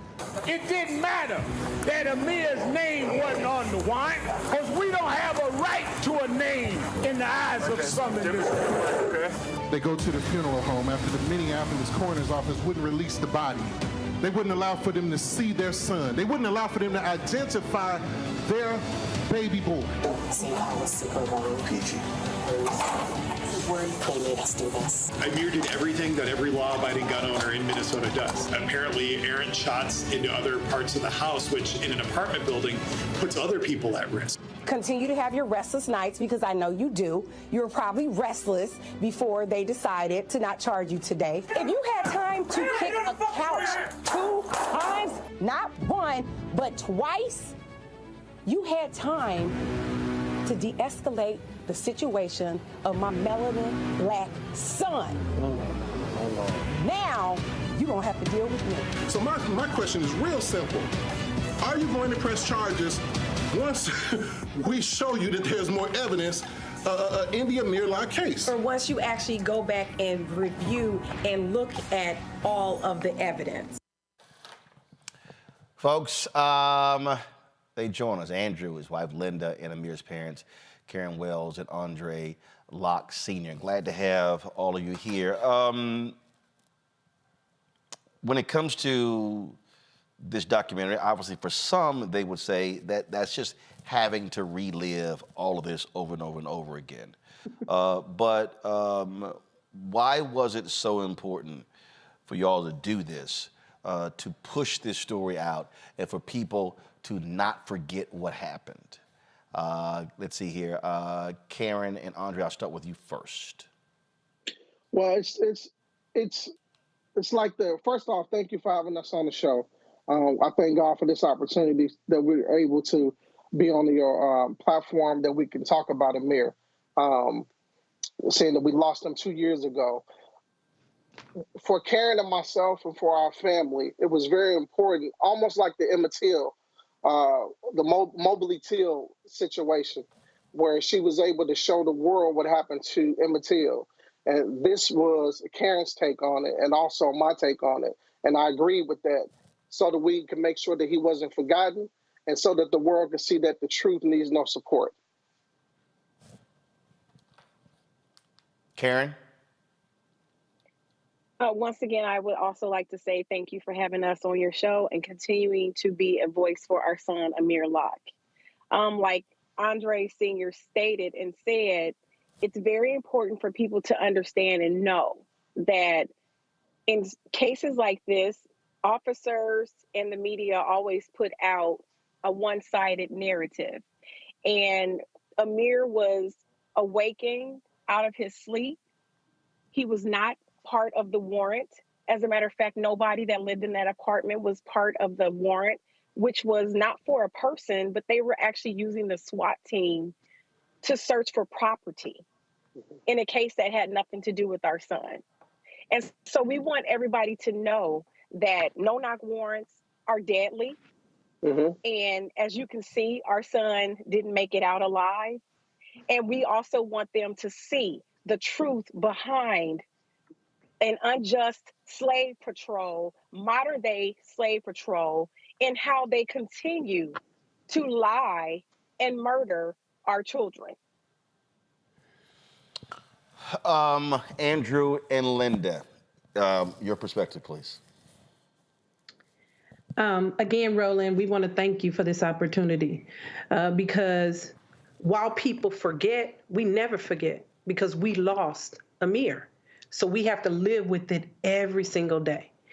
And like you said on the onset of this interview, you said, why do it when people have to relive it over and over again? Because the truth needs to come out. We thought that Attorney Keith Ellis would do his job, would hold the cops accountable, and charges would be brought. And even if we lost, at least charges was brought. But when he didn't do that, it didn't sit well with us that we just go about our lives as if Amir didn't matter, as if they made an accident and oops, it was okay. And so we as a family should just get over it. And so when this first happened to us, we had recorded so much footage. And I said to my husband, because he's a filmmaker, I said, I want to do a documentary. I said, we have a lot of footage because we didn't know what was going to happen. And as a family who's never had to deal with this, we needed to be able to go back and look at those things and be able to process. Because anybody knows when a crisis happens in your life, you are not able to process it. And so we didn't even know what we was recording or why we were recording, but God knew. And he put it on my heart. And we decided to go ahead, do the interviews with some people and really allow the story of what really took place to really be brought to the forefront. And my brother Buddy said it earlier, this is the modern day version of Emmett Till. They walked in to a young man's dwelling with a key fob while he was sleeping and killed him. Back in the 60s, they went in and they took him from his sleep. So we have to say as a community, enough is enough. And we as a family, we're not accepting it. We're not just accepting it that we're just going to go away. So that's the reason why we decided to make sure this movie is told and this documentary and Amir's voice is heard because they silenced it 2 years ago today. This was one of the notion of banning no-knock warrants was one of the biggest parts of the George Floyd Justice Act that Senator Tim Scott, frankly, killed in Congress. But we've seen how other cities have looked at this as well, and this is being frowned upon. So, is it still your aim that this becomes in a national bill where other families don't have to deal with this at all? Because we've just done way too many stories where this has happened and brothers have lost their lives as a result of these no-knock warrants. Andrew? Well, Congresswoman Ilhan Omar, she presented the Amir Locke Deadly No-Knock Warrant Act. And in the midst of that, of course, she's presented it to Congress. It's still in the Congress. And we want it to pass, but the support on it, for some reason, it's just been sitting and it's been locked. So we do want a nationwide ban on no-knock warrants. Now, in the film, we actually show you the whole family. Buddy, you saw a clip of him and my wife as well and myself. We were at the Minnesota Congress. We were in the Capitol assisting in getting no-knock warrants restricted. So we have been able to get that stuff done in Minnesota, and it's a blueprint. This movie, Roland, it's a blueprint for what families should do and how they should proceed when they go through a crisis. Linda said earlier, what do you do? How do you know what to do when you're going through something like this, and when there's a tragedy that strikes you like this? I just started recording, man. I just started recording, and eventually we were recording for the sake of the courts so that we can go back and remember what was said by our family. But then as a filmmaker, producer, writer, director, editor, Linda, she made the unction. I said, well, I want to turn this into a movie. And she said, no, let's do a documentary. So I ended up getting the permission from Karen and Buddy, and they agreed to it. And it's been a hard thing for us because we've traveled to Arkansas, we've been to New York. In creating the film, we've exhausted monies to do so. And now we're just starting to see a little bit of light. We've been accepted into the Pan-African Film Festival, the Twin Cities Black Film Festival.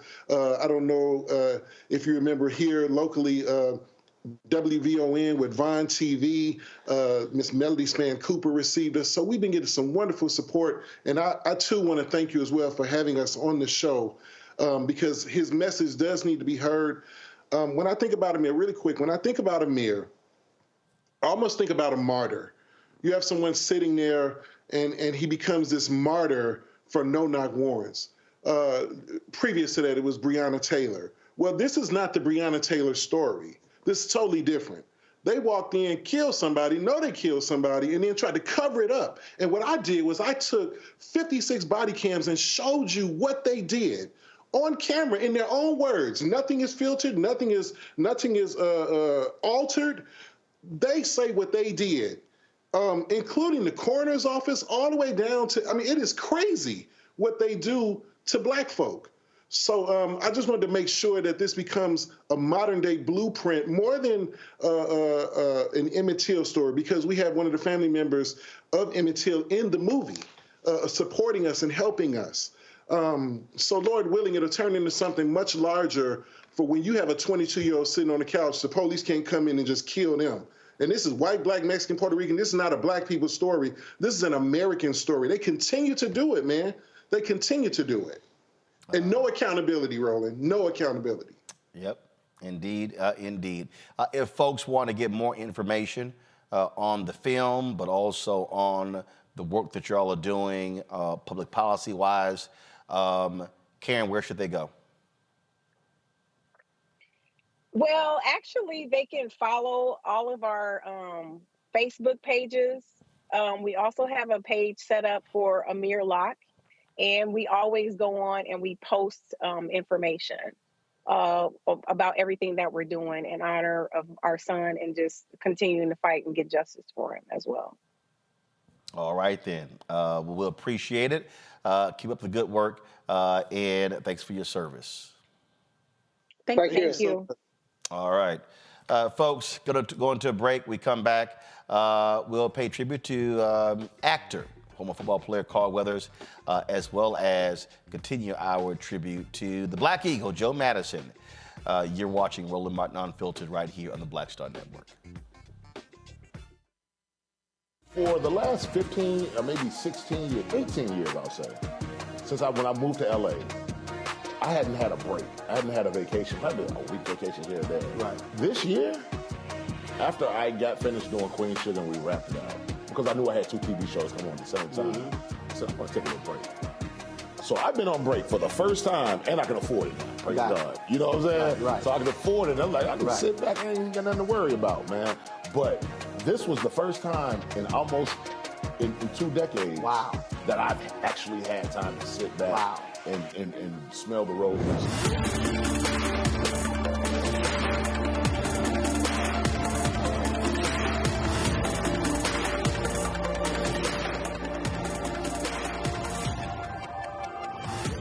Next on the Black Table with me, Greg Carr. Immigrants lured off Texas streets and shipped to places like Martha's Vineyard and Washington, D.C. Believe it or not, we've seen it all before. You people in the North, you're so sympathetic to Black people, you take them. 60 years ago, they called it the reverse freedom rides. Back then, Southern governors shipped Black people north with the false promise of jobs and a better life. It's a part of a well-known playbook being brought back to life. So what's next? That's next on the Black Table, a conversation with Dr. Gerald Horne about this issue of the reverse freedom rides, right here on the Black Star Network. On the next, A Balanced Life with me, Dr. Jackie. How big a role does fear play in your life? Your relationship to it and how to deal with it can be the difference between living a healthy life, a balanced life, or a miserable one. Whenever the power of fear comes along, you need to put yourself in that holding pattern and breathe, examine, find out if there's something that your survival instinct requires you to either fight or take flight. Facing your fears and making them work for you instead of against you. That's all next on A Balanced Life on Black Star Network. Hey, it's John Murray, the executive producer of the new Sherry Shepherd Talk Show. This is your boy, Earthquake. And you're tuned in to Roland Martin, Unfiltered.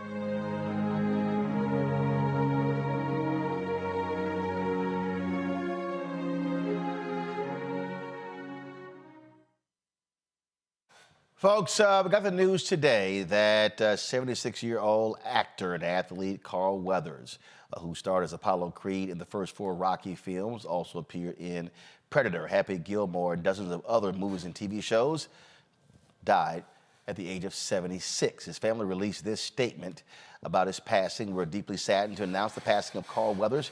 He died peacefully in his sleep on Thursday, February 1st, 2024. Carl was an exceptional human being who lived an extraordinary life. Through his contributions to film, television, the arts, and the sports, he has left an indelible mark and is recognized worldwide and across generations. He was a beloved father, grandfather, partner, and friend. The New Orleans native played college football at San Diego State and briefly played professionally with the Oakland Raiders, as well as in the Canadian Football League, the BC Lions. In the 70s, he gave up football to pursue acting. He starred in 2 blaxploitation movies before landing his role in the blockbuster franchise Rocky. He's survived by his sons Matthew and Jason, and of course. Wasn't Action Jackson set in Detroit? Was this where it was set? So that was always one of my favorites of Carl Weathers in Action Jackson. Matt, shaking your head. Seems like you a fan of that one too, huh? Always think of when I think of Carl Weathers as Action Jackson first. Absolutely, absolutely. So it was always glad to see him. Kelly, I met and I was trying to find, and I did not. It was funny because we took some photos. There was an Icon Man event in LA probably about 12 years ago, and he was one of the folks there. And I can tell you, anytime I was at different events, if I did see Carl Weathers there, folks always paid their respects to him, and he was beloved by a lot of folks there in Hollywood. I mean, I have yet, in all the tributes that I've seen thus far this evening, I've yet to see anything that reflects even an inkling of content towards this man. He, by all accounts, was a wonderful human being. Actually, one of my favorite roles that he played was in The Mandalorian, as well as I believe the last season of In the Heat of the Night. Yep, he was in that. He was in that. Love that. Yeah, I love that show, and that was my first introduction to Carl Weathers. So I respect his craft. I respect everything about him. Certainly his talent is going to be missed considerably in Hollywood. Indeed. Michael? Yeah, I remember Carl Weathers in Bucktown with Fred Williamson. I remember him on Good Times, husband of the Wiggler, the woman who JJ was doing a portrait of. Of course, we remember him in the Rocky movies. He really broke out in the Rocky movies. I don't think Sylvester Stallone had to kill the brother though in Rocky IV, but that's a whole nother conversation. But also, I went to go see him in the theater in Action Jackson, co-starring with Vanity as well. And yes, it was set in Detroit. And I was hoping they would make that into a series, but they never did. He was excellent in Action Jackson. So yes, he was on In the Heat of the Night as well. After Howard Rollins I think after Howard Rollins left the show, he was on In the Heat of the Night also. So this is a big loss. He was a fantastic actor, and we're going to learn, and fantastic human being as well. But we're going to learn more about him as the days go on, also. Folks, yesterday, of course, we learned the sad news of the passing of Joe Madison, and so many tributes have poured in for Joe, passed away at the age of 74. Of course, longtime voice, Radio Hall of Fame as well. Today on Clay Cane's show, Vice President Kamala Harris called in to share her thoughts about Joe Madison, the Black Eagle. In honor of Mr. Joe Madison, it is truly a pleasure to have on Vice President Kamala Harris. Thank you for being here, Vice President Kamala Harris. Thank you, Clay. I'm actually on Air Force Two heading to South Carolina. I know Joe would want that. I'm heading over there because we want to make sure everybody gets out to vote for the first Democratic primary, and for the first time historically it'll be in South Carolina. But I just have to say to you, to your listeners, to Sherry, Mr. Madison's wife, and their children, I was so very sorry to hear the news of his passing. You know, I just talked to him, I think it was about 2 weeks ago, and I love Joe Madison. I have to tell you, he was one of the first interviews I did when I arrived in D.C. in the United States Senate.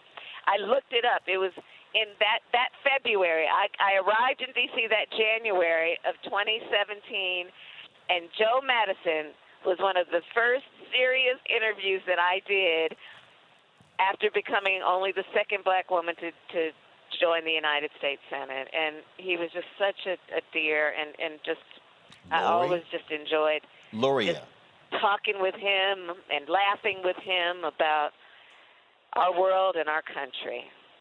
Absolutely. And Vice President Harris, the road to Congress really was talking to Joe Madison. It honestly was talking to Joe Madison. That was such an important part if you wanted to connect with black communities, talking to him. What are your memories sitting down with the one and only Mr. Joe Madison? Joe Madison, first of all, my memories are of over the years, whenever there was a moment in terms of what was happening in our country that was a significant moment, an inflection moment, I always talked with Joe Madison. And in fact, the first interview I did was after or during the time that I was questioning the then Attorney General that was being appointed, Jeff Sessions, under then President Trump. And over the years, whenever every big moment came, I would talk with Joe Madison, and he would always be able to, in the conversation, remind us all about the history on an issue. He always had a perspective that is a reflection of the voice of the people. And then he always had a wonderful way of finding something humorous about the moment, in a way that we all understood the ironies of these moments, the hypocrisy of the moment, but also when we could even just think about the joy of a moment. And Joe would always ask, Joe Madison would always ask, and he would ask of us all to ask, what are we going to do about it, whatever that moment was, especially when it was a challenging moment. Before you go, Vice President Harris, we all know that Mr. Joe Madison was a true advocate for voting rights. He went on a hunger strike. That is part of his legacy. If you could just speak to the audience of the kind of work that he did around voting rights, and especially in this 2024 election cycle, how he would want us to show up, how he would want us to participate. So the character of Joe Madison that I so admired is the character that he had an incredible sense of optimism about what is possible, but it was, to your point, a lived experience for him that he reminded us all of, that you got to fight. You got to fight for progress, and you can't be passive. You can't be a passive observer. Joe Madison, he loves our people and always had an incredible amount of pride, and that pride extended to always, reminding us all that we got to participate, we got to be active around election time, we got to vote. I certainly think about this election coming up this November being an election where we each have to decide what kind of country do we want to live in. And I think that, you know, knowing Joe, if I could be so bold as to say, he would say, well, you can participate in deciding what kind of country you want to live in, and one way to do that is by voting. I truly thank you. My audience thanks you for coming on in this moment and speaking to us. Vice President Kamala Harris, it is truly an honor. Thank you once again for coming on to honor family, Mr. Joe Madison. Thank you, Vice President Kamala Harris. I thank you, and let me just say, I know that all of the listeners are part of his family, and I know I will say it as somebody who has been honored to be a part of the conversations with him, that Doug and I, we send our prayers to Sherry and their children and to everybody, because I know how he really loved the people he worked with, and it was part of his family as well. So I'm just thinking of all of you, and let's just keep that incredible Joe Madison alive in terms of his spirit in our memories and in our thoughts. And thank you, and take care. I'll talk to you later. Thank you. Vice President Kamala Harris honoring Mr. Joe Madison. Thank you so much. You have a good day. Be safe. Be blessed. Folks, President Joe Biden released this statement last night, posted on social media. Joe Madison was the voice of a generation, whether it was a hunger strike for voting rights or his advocacy for anti-lynching legislation that I was proud to sign in 2022. He fought hard against injustice. Jill and my thoughts are with his wife, Sherry, and entire family. Joining us right now is Melanie Campbell. She's president and CEO. Hopefully Melanie will join us soon. Lori Daniels Favors.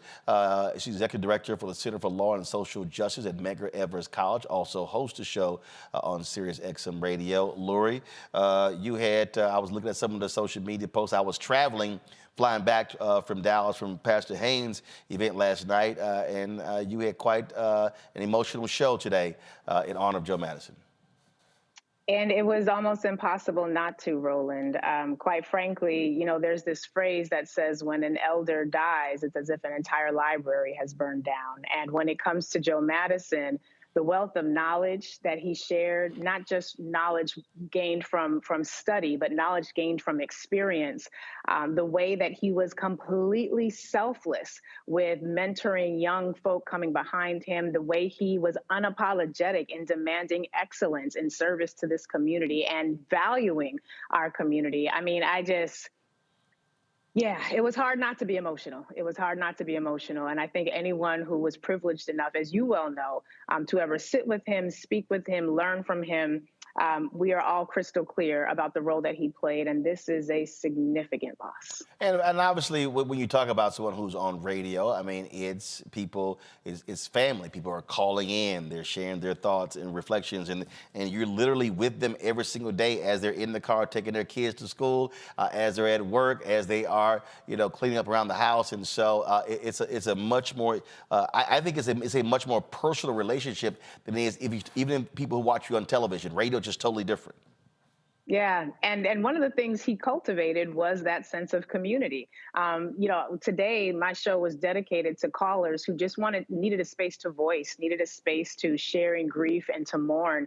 And it was the honor of a lifetime to be able to take that slot following him, because we consider him the anchor at SiriusXM Urban View. He helped to not only create a path for all the rest of us, but he helped to curate the appetite within our community for knowledge. He helped to curate an appetite for desiring to answer that question, what are you going to do about it? And he wasn't asking that question to be facetious. And we actually had a caller on today who said that Joe Madison had chastised him once when he called in, and he wanted to know, when was Joe going to pass the baton? And Baba Joe Madison was like, I'm not passing you my baton. My torch. I will light your torch, but I'm not going to give you my torch, because then I'm in the dark and I'm in the cold. And we have to not just think about passing a torch, but using our wisdom, those who are elders, to light the torches of those coming behind us, because we don't want anyone in the dark. We want us all to be able to be pointed towards the light. And that was something he did masterfully. And One of the benefits that we do have, however, for those of you who are listeners of SiriusXM, you know that for the past several months while he was navigating his transition, and we were praying for him, rooting for him, every morning, 4-hour show, still able to run on the classics because the decades of work that he had done, the interviews, the conversations, as relevant now as they had ever been. And so truly it is, again, as I said, a significant loss. The difference I would say here is that we have his messaging. We have access to his content. We have access to his voice still, even in this time. And that's something that I think is going to be a real source of comfort for a lot of folks. Michael Imhotep, your thoughts? I live in Detroit. From Detroit, I remember hearing Joe Madison years ago on the radio here in Detroit. I think it was WXYZ radio. And he actually came to my school when I was in high school, and he spoke to us in the auditorium, Cass Tech. And I remember him talking about, one of the things I remember him saying is that, a lot of people were talking about African Americans being athletes, things like this, and a lot of African American children being athletes. But he told us that there were more Black people working at NASA using their brains than there are professional athletes, right? And now this was years before Hidden Figures came out, years before we learned about Katherine Johnson and the human computers, the African-American women who wrote code. And I remember seeing Joe Madison a few times here on Roland Martin Unfiltered as well. This is a huge loss.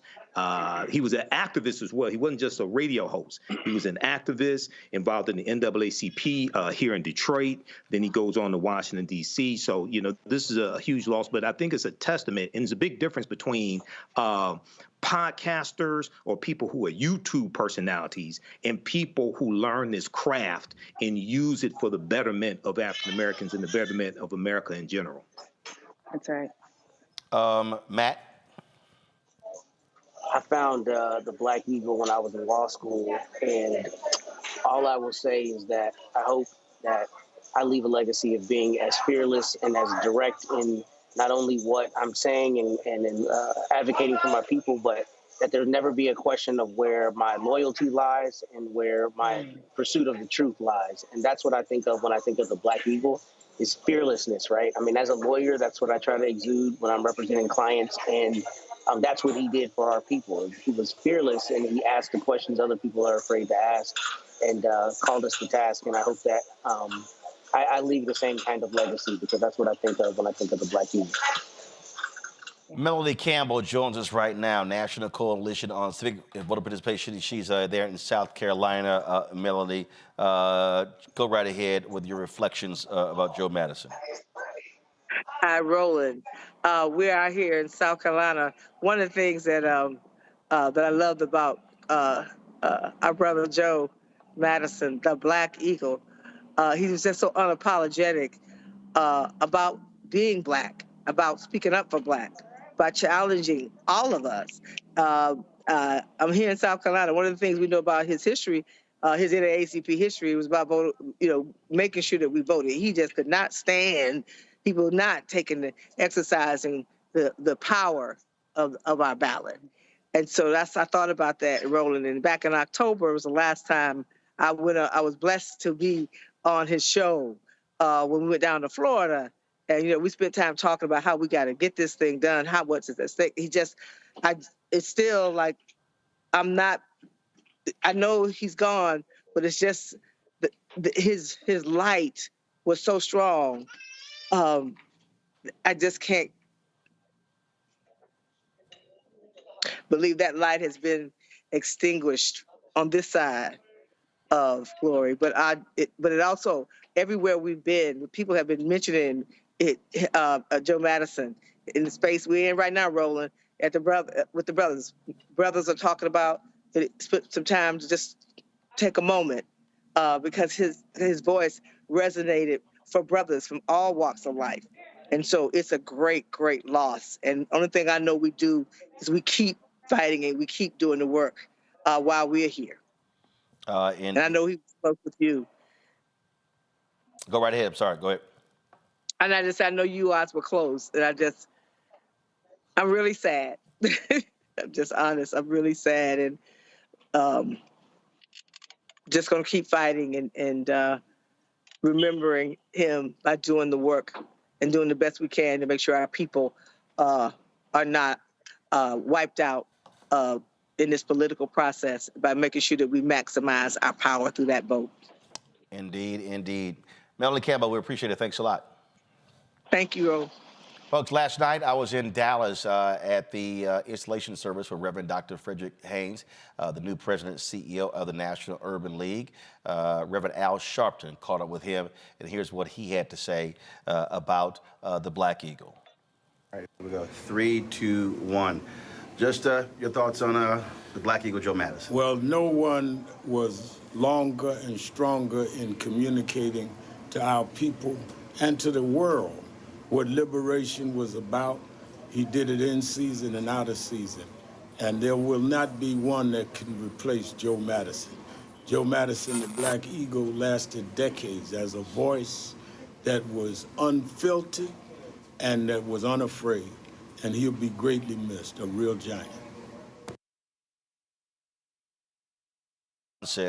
Who leads the MLK Memorial Foundation, got the opportunity to also talk with Harry, and he talked about the role that Joe played in the building of the MLK Memorial. All right. Again, how critical was Joe, his voice, especially when it came to the memorial? Let me tell you, Joe Madison was just a wonderful human being. From his days in Detroit to being in D.C., helping us with the memorial, especially when we dedicate the memorial. Joe was there every step of the way, helping the voice to get people out, to contribute, to donate, to build what we now know as the Martin Luther King Memorial. Sorry to hear about his loss. Blessings to his family and all his listeners. He was a great man. And as I said, Reverend Haynes, he is the new president and CEO of the Rainbow Push Coalition, and here is Reverend Haynes. Was our voice, our unapologetic, unafraid voice, who spoke truth to power, but also in the tradition, as you mentioned tonight, Roland, of Frederick Douglass and the North Star. He carried that, man. He carried that. Showing up at marches, protests. I mean, Joe was always there. So he didn't just talk it during his radio show. Joe Madison showed up for us all the time. And so today, man, my heart is broken because this man has left a huge void that we're going to have to fight to fill, because Joe Madison was about it. And I first met him at a protest march. That's how serious, I'd heard his voice, but I saw him at a protest march because Joe Madison was about it. So he's gonna be missed because he truly was the Black Eagle. Lori, final thoughts from you. When it comes to the folks there at SiriusXM, I mean, he basically was who all looked up to. He was, I dare say, Papa Bear of SiriusXM for the brothers and the sisters. You would not be wrong with that, Brother Roland. And we have this tagline on SiriusXM's Urban View, the channel where we all serve. And the tagline is where talk empowers and becomes action. And Baba Joe Madison embodied what that meant in real time. And he was one of the reasons why a lot of us knew we could be in a space like that, because he believed in us, he believed in our people, he believed in empowering us to do what it was that was necessary to tie our purpose to the needs of our community and to walk in that purpose with our backs straight. And I just pray that we will continue to uphold his legacy. There is no replacing Joe Madison. Let us be crystal clear. But we can all answer the question that he would every day pose to his audience and pose to us. What are you going to do about it? And then get busy figuring it out and get it done. Our people deserve activists, organizers, radio spokespersons who love us unapologetically, and he embodied that. And I just pray that his example continues to be a light for all of us. Lurie Daniels Favors, we appreciate it. Thanks a lot. Thank you. Folks, going to go to a quick break. We're going to come back. We're going to talk about prostate cancer. Joe battled prostate cancer. We recently lost Dexter King to prostate cancer. And of course, Secretary of Defense Lloyd Austin was diagnosed with prostate cancer. We'll talk to a doctor next about the importance of African-American men definitely getting checked for prostate cancer. You're watching Roland Martin Unfiltered on the Black Star Network. Next on the Black Table with me, Craig Carr. Immigrants lured off Texas streets and shipped to places like Martha's Vineyard and Washington, D.C. Believe it or not, we've seen it all before. You people in the North, you're so sympathetic to black people, you take them. 60 years ago, they called it the reverse freedom rides. Back then, Southern governors shipped black people north with the false promise of jobs and a better life. It's a part of a well-known playbook being brought back to life. So what's next? That's next on the Black Table, a conversation with Dr. Gerald Horne about this issue of the reverse freedom rides, right here on the Black Star Network. Hello, I'm Jamia Pugh. I am from Coatesville, Pennsylvania, just an hour right outside of Philadelphia. My name is Jasmine Pugh. I'm also from Coatesville, Pennsylvania. You are watching Roland Martin Unfiltered. Stay right here.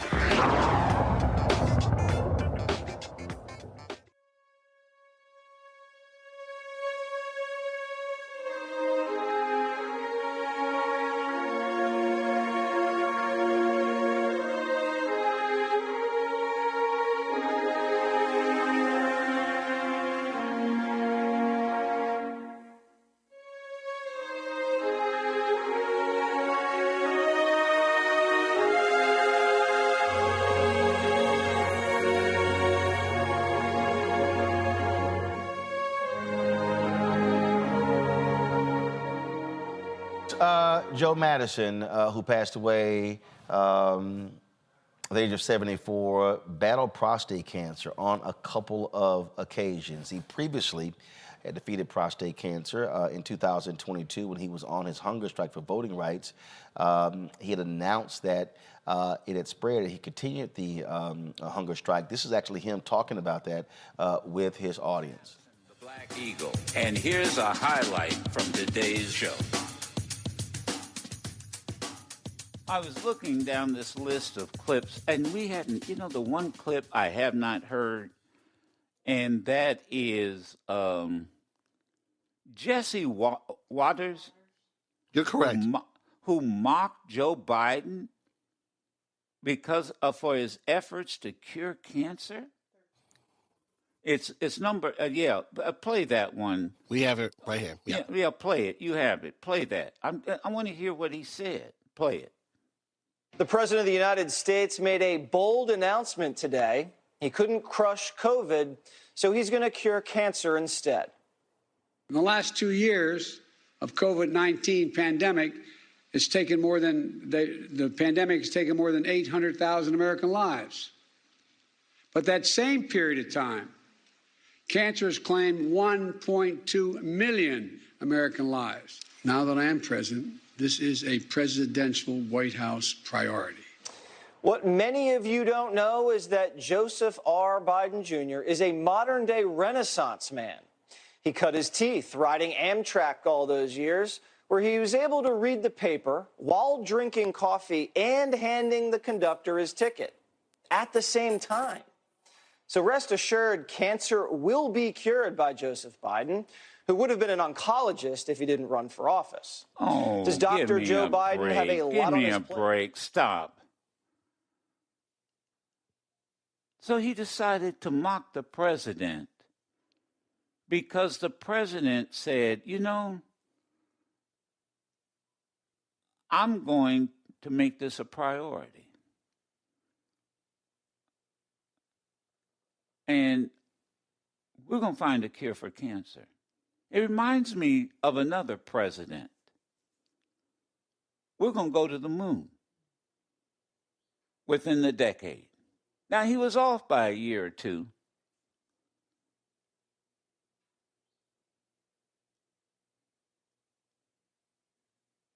God. And I'm thinking, wait a minute, let me say this. Maybe some of you did not know this. Michelangelo Signorelli, and we've been talking. We both are cancer survivors. He found out he had prostate cancer. I found out. Now let me share this with you. And some of you, I mean, it was no secret. I issued a statement. I started the hunger strike on November 8th. And I think I mentioned, yeah, I did talk about it. I think I did. That by December, I had already been 30 days plus into the hunger strike and found out that my prostate cancer through CAT scan and MRI had spread. The cancer cells had spread to the shoulder and different parts of the body. But the doctor, the oncologist, and he's a combination of oncologist and a urologist. Yeah, urologist. So he said, I looked at the CAT scan and I got. He said it's spread. Now, how do you want to deal with it? And so the first question was, well, does my protest will it enhance? I mean, will it hurt? Well, should I stop the hunger strike? He said, no.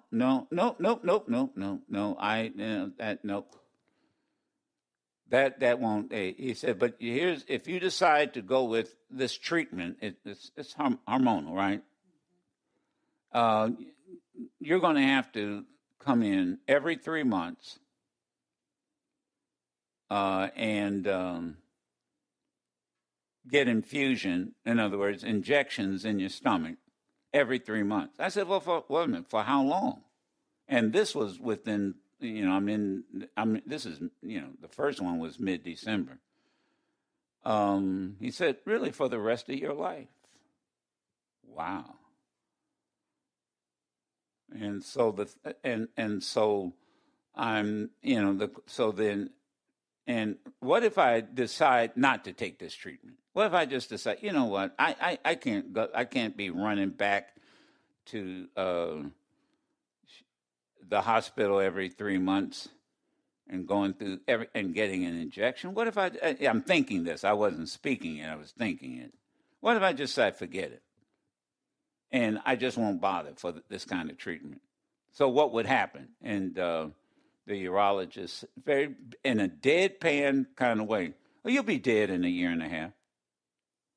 Oh, and by the way, during that year and a half, we'll be giving you pain medication because you'll be in tremendous pain.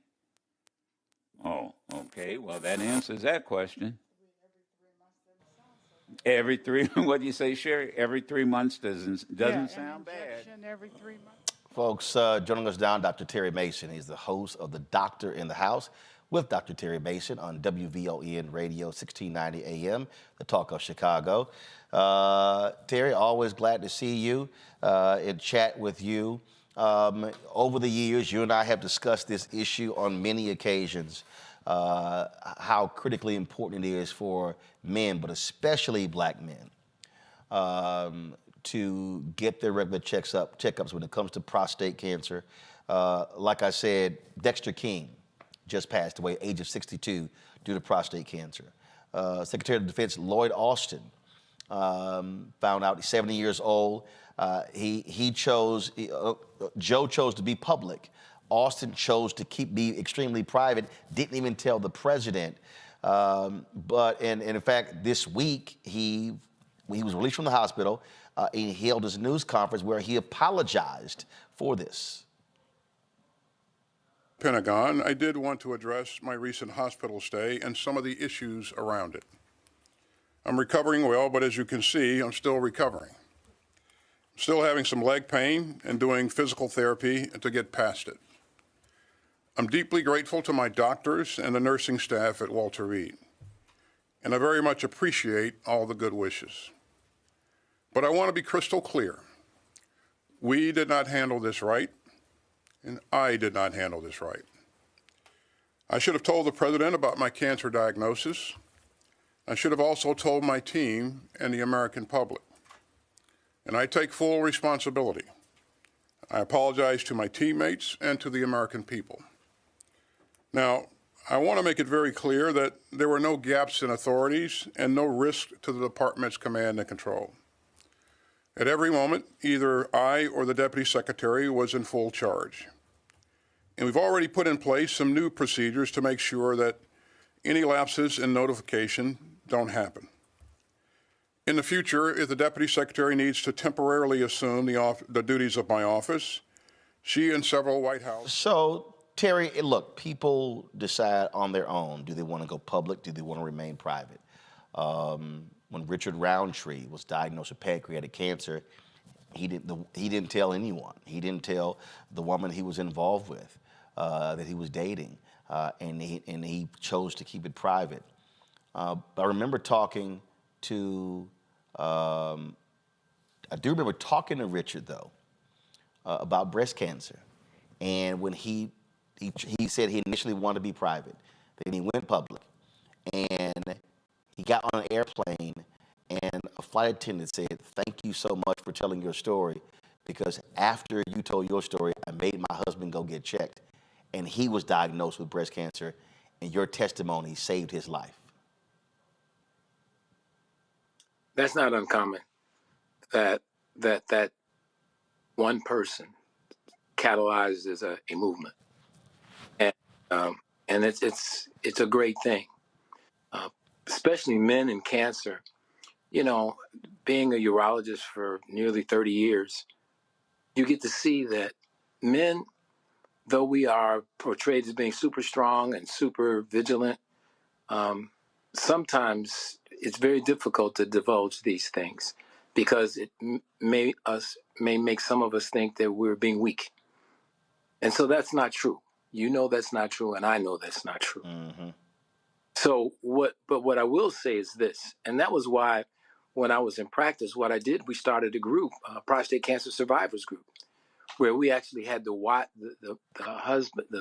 patients, the husbands, and the wives, anybody else in the family that wanted to come and share. Because what happens when you get something like this, a lot of times you think you're the only one, and that's not true. And there's comfort in knowing that there's other people that are going through what you're going through, especially with some of the side effects of some of the treatment, particularly the hormonal treatment.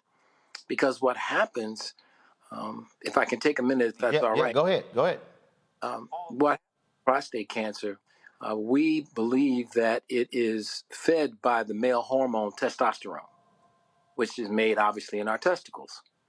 And one of the treatments, particularly as we get more spread of the disease, is to remove the source of the testosterone, which is the testicles. And in the old days, that's what we used to do. I used to take out the testicles.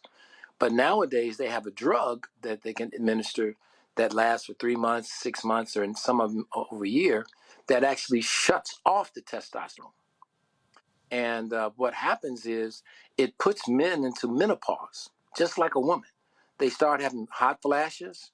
It's a very difficult thing to deal with, but it is one of the treatments, along with the other chemotherapeutic agents that some of the oncologists will talk about. And I'll stop right there. I remember when there were some changes to the PSA test, and I had you on. I can't remember. It could have been the Tom Jordan Morning Show or my TV One show. I can't remember. And you were like, nah, bros, don't listen to that. And you have this conflicting information. So when it comes to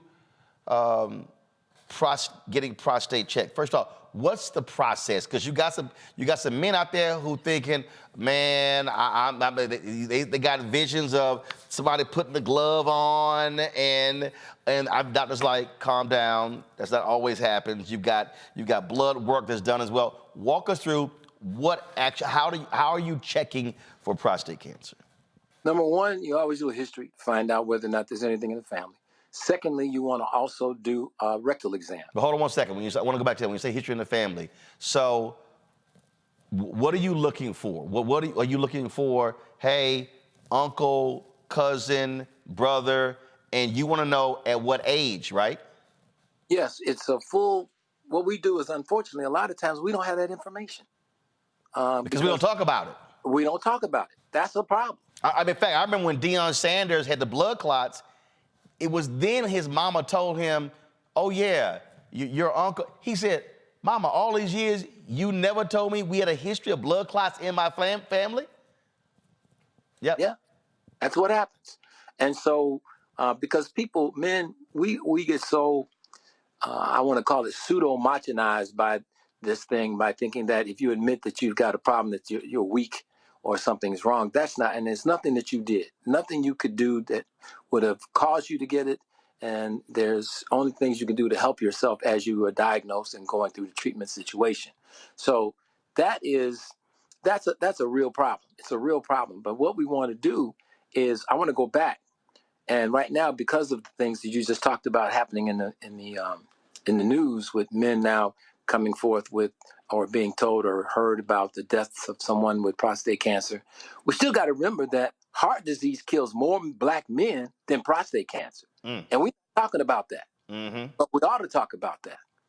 And most of these diseases that we're talking about are purely dietarily caused diseases, which means they can be avoided.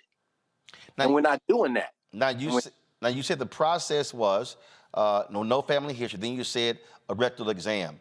Is there a certain age when that happens? Early on, we started at age 40, and if there was family history, maybe a little earlier.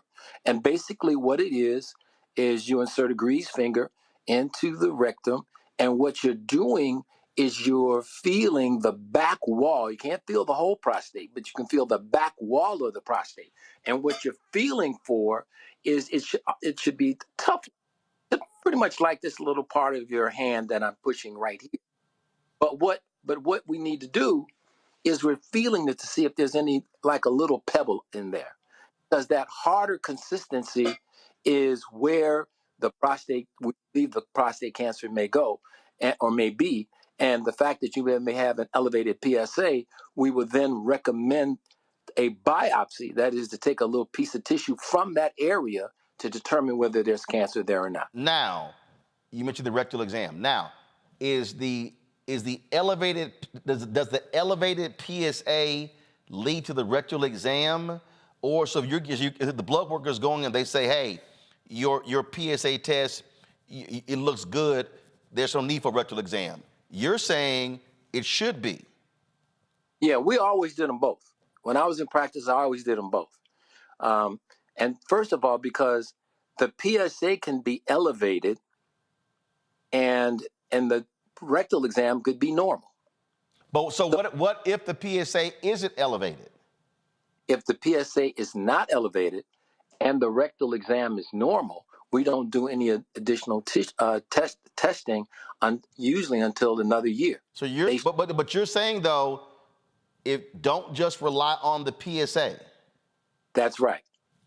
We always did the rectal exam in my office, always, and all the urologists I know always did it. In fact, 1 year at the National Medical Association, several years at the National Medical Association, because black doctors don't go to doctors.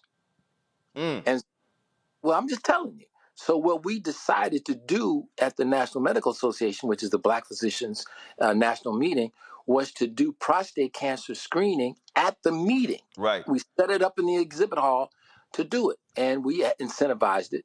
The other thing that we used to do at the NMA was to also do glaucoma screening for black physicians, because black doctors were worse at taking care of their health than the patients they treated. So, I'm going in order here. Okay, so here's another question. And then I'm going to have Matt and Mike ask a question as well. And that is, what signs, what symptoms are we looking for? You often hear that, okay, if you're if you're urinating multiple times in the night. I mean, you hear different. So what should we be looking for in terms of symptoms? There are no symptoms of early prostate cancer, period. No, really? No symptoms. No. It's diagnosed usually because you find a nodule, or more likely, you've got an elevated PSA. That's what drives most of the biopsies, that taking tissue from the prostate. Symptoms are the archaic, backwards way of thinking about disease. There isn't a symptom that you have in the earliest phase of disease in almost any disease that you can get. Most symptoms come late, after they're causing a problem. So that's why the symptoms are the wrong way to think about it. And if you think about the prostate and the symptoms referable to urination, the symptoms that you get may be frequency, urgency. When you got to go, you got to go. None of those are specific for cancer. Most of that is going to be more related to just enlargement of the prostate and no cancer at all. Michael, your question for Dr. Terry Mason. All right, Dr. Terry, thanks for coming on, sharing this with us. So I know you talked a few minutes ago, you talked about testosterone contributing to prostate cancer. But talk about, if you can, the role that diet may contribute to it, consuming red meat, different things like that. Does that contribute to prostate cancer as well? A lack of exercise also. I am so happy you asked that question. Let me tell you something. Now, as what I do now, and I'm retired, happily retired, but what I do now is we have to get to the cause of our diseases. And most of the causes that we have are food. Nobody has a heart attack a heart attack is a food-borne disease. Stroke is a food-borne disease. Vascular problems in the legs is a food-borne disease. These are all diseases caused by food, so much so that I'm convicted that I left practice and became a farmer. Because the question, I don't see anything. I have no patients. I don't want to see any patients. What I do now is I cannot any longer take my time that I have left on the planet to deal with the effect of something. I now need to focus what time I have that left on the planet with my colleagues to deal with the cause of the problem. And we get so excited about all these other things. And the problem is, did you know that eating, and this is from the American Institute of Research on Cancer, 800 scientists in the world, that said that one hot dog, or 4 strips of bacon increase your colorectal cancer risk by 18%. Now, we took that information and we shut down the bacon cooking and what have you in the cafeterias in the hospital. Why should we be, when we know this, why are we serving this to people? Right. And I'm a vegetarian, and there was an article and a study that came out recently. It was late 2023 that talked about how eating one hot dog takes off something like 45 minutes off your lifespan. Well, I just told you what it does. It'll take your lifespan away completely. But one of the other things that we do too is we need to understand that our food that we eat, particularly processed food, is very inflammatory. In other words, and I am going to put in a shameless plug for one of the movies, Forks Over Knives, where you could see a nice video demonstration of what this means. And you can see that the blood vessels then, because of what we're eating, there's a reaction and causes the blood vessels to become inflamed. And that repair process is what causes the blockages that end up as strokes, heart attacks, and things of that nature. So what we've done, what I've done is that said, I asked God to give me the direction.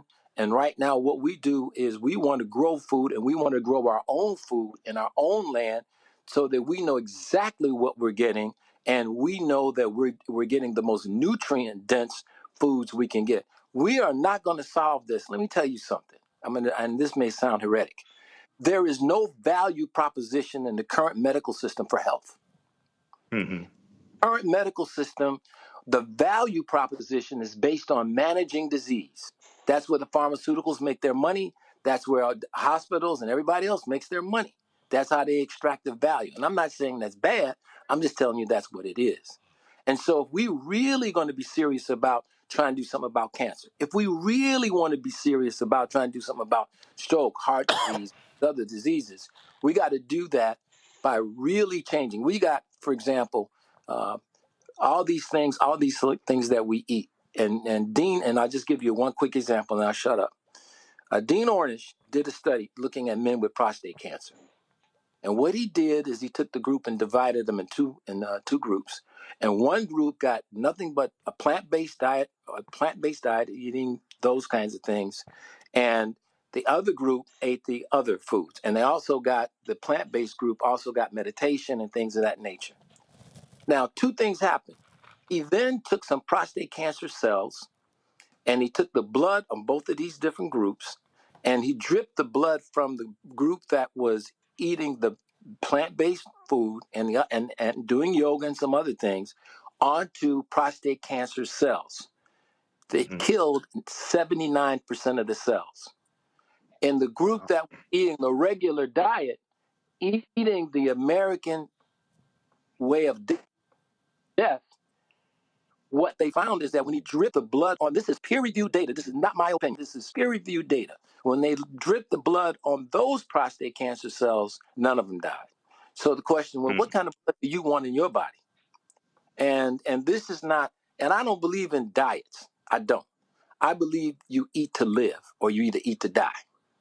And if you are eating fast foods, if you are eating things that are processed, if you are eating things that are far, far, far away from their origin in terms of the ground, that's why we're farming. Because we do sustainable farming. We don't use any pesticides or anything like that. And if you don't grow your food, you don't know what you're eating. And right now, and that's another story, Roland, you might want to look up, there's a major land grab in America. Yep. By major corporations because they know what's coming. Matt? All right, thank you. Dr. Mason, my question is a little bit of a follow-up from Michael's. Are there any other markers that people should be looking at in their blood work that indicate a likelihood of prostate cancer outside of PSA down the road? So anything else in blood work? And secondly... As far as I know, there are new things because I've been retired now almost 10 years. So there may be some things that they're working on. But even with those markers, the major thing that we're seeing is inflammation, and that's coming from our food. If we really want to begin to do something to help ourselves, either prevent or deal with once here, then we've got to change the way we eat. It's just that right now, we are eating things that are killing. And our children are learning these habits even earlier. I'm afraid to see that, afraid of the potential tsunami of diseases that we're going to see happening in younger and younger children. And one of the things that we fought against was they were trying to list lactose intolerance as and that's not. Being lactose intolerant means you can't tolerate the lactase intolerant. You can tolerate the lactose in the milk. And the reason why we can't digest the lactose in the milk is because we're not cows. Exactly. We're not. I know that sounds funny, but it's true. No, you're correct. Yep. And we're not cows, and there's not anything wrong with us not being able to digest lactose. And the one thing, and I'll say this also about cow's milk contains a chemical called insulin growth factor 1. And what it does is it makes cells grow quickly. And it because you got to take this 65-pound calf and put it on the road to become a 400-pound. Now we got 400-pound people. Mm-hmm. So we've got to. This is very serious, and I'm not making light of it all. Mm-hmm. What I'm going to spend the rest of my life doing is working with the people who want to do the farm. Make sure that, and in our neighborhoods, I look at Chicago. One time we had, and Roland knows this. One time we had multiple black banks, and we had 23 automobile dealerships. We had all this stuff, and we controlled what was being cooked in our community, and that's not happening anymore. Indeed, indeed. Dr. Terry Mason, we certainly appreciate you joining us on today's show. Thanks so much. Well, I hope it was helpful. Thank you for Indeed. And you anytime, Roland, you can call me anytime.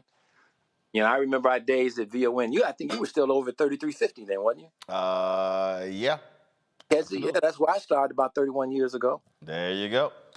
All right, sir. God bless you, man. I appreciate it. Brothers and sisters, thank you so much. Thanks a bunch. Kelly, Matt, Michael, thanks a bunch as well. Appreciate y'all joining us on today's show. We appreciate it, folks. That is it. I will see you guys on Monday right here on Roland Martin Unfiltered on the Black Star Network. Don't forget to support us in what we do. Join our Brina Funk fan club. Send your check and money order to P.O. Box 57196, Washington, D.C., 20037-0196. Cash App, $RM Unfiltered. PayPal, R Martin Unfiltered.